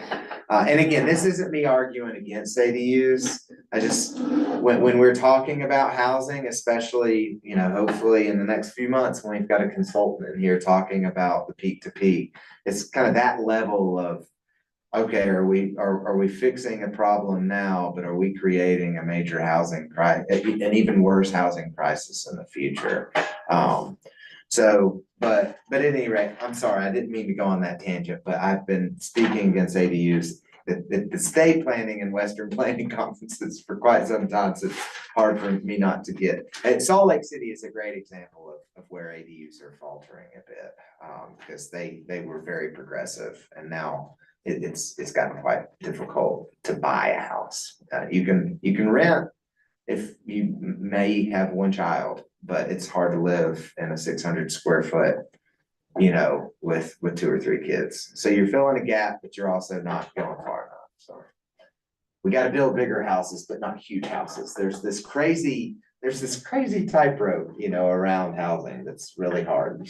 We have some large houses here, and with the no occupancy limit, maybe more people will create. Co-housing. Houses and lands. So I have gotten several calls Rooms about for rent. co-housing.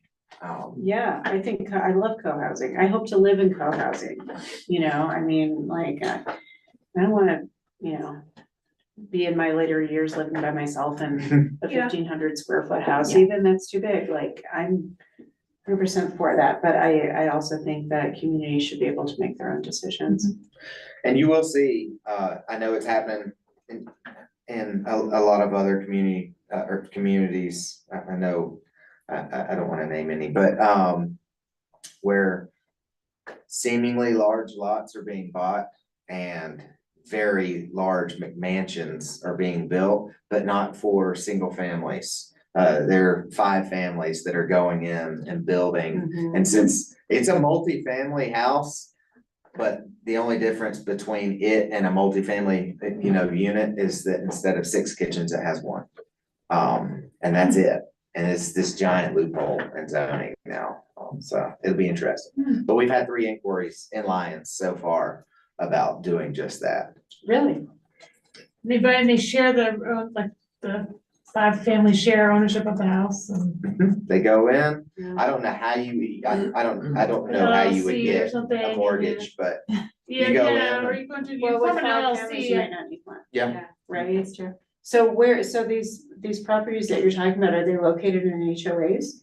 No, 2, I can't remember I'd have to go back and look through my notes. 2 just regular lots, maybe off Stickney, I can't remember. One that was not in town, that could be quite controversial if it's 20 families. And it's a huge home.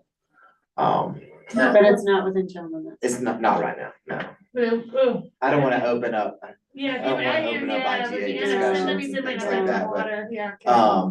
but yeah, so this is a whole new, from that familial relationship, this is a whole new concept to solve housing crises that people weren't really thinking about, but now, hey, maybe I can afford, or maybe we can afford a $2 million house now, and we tear it down and we build, a huge house. If there's 5 of us, families get together. If the number of bedrooms don't change, but maybe more families live in it, I'm not quite sure how it would work, but do water requirements have to change? No. If it's a 5-bedroom house or whatever, they have certain. So right now, that is not how municipal utility codes are written. You get a tap, at least for Lyons, you get a tap for a single family residence. We do not do bedroom counts. Now, in other jurisdictions outside of Colorado, I've worked in where you submit your building plans and you pay a fee per bedroom, and that's how it's calculated. And then you get into this thing where, okay, is this a den? Is this a bedroom or whatever? But for Lyons, it's a straight tap. And so we might have to take another look at Yeah. that. And usually for businesses with a certain number of guests that come through every day, 100 guests a day, so many thousand a year, do we look at it that way? So for businesses, I know, it's a gallon count. So if your use is permitted this, once you go over this capacity, you have to pay this amount. And it's being metered, so. That's correct. Yeah, and I'm just thinking there's a calculation that we did for Wicasa for the tiny homes. And I think it was 4 tiny homes equal 1 single family house. Bernie, is that it? That's correct. So there's some sort of calculation, there's a formula to determine how much water is required. And for campsites, use tents and such, but that can be a later discussion. Yeah, and I Yeah, do not know campsites the is a answers. different- That would yeah. those would be Aaron Kaplan questions, and we Yeah. could certainly have Yeah. him here to talk water. That's not my wheelhouse. But I do know utility codes are going to have to be redrafted for the familial reasons, because where you had 1 bedroom with maybe a kid in it, you could have, 2 adults now, so. Which is totally fine, and it would be nice to have technical assistance or financial assistance from the state in order to rewrite the codes that we have to rewrite. Yeah. And this is the last thing I'll say, because it's late. that was the other one I couldn't think of. We do have to, we're not gonna solve the problem about the familial relationships. We're not gonna, that health and safety reasons.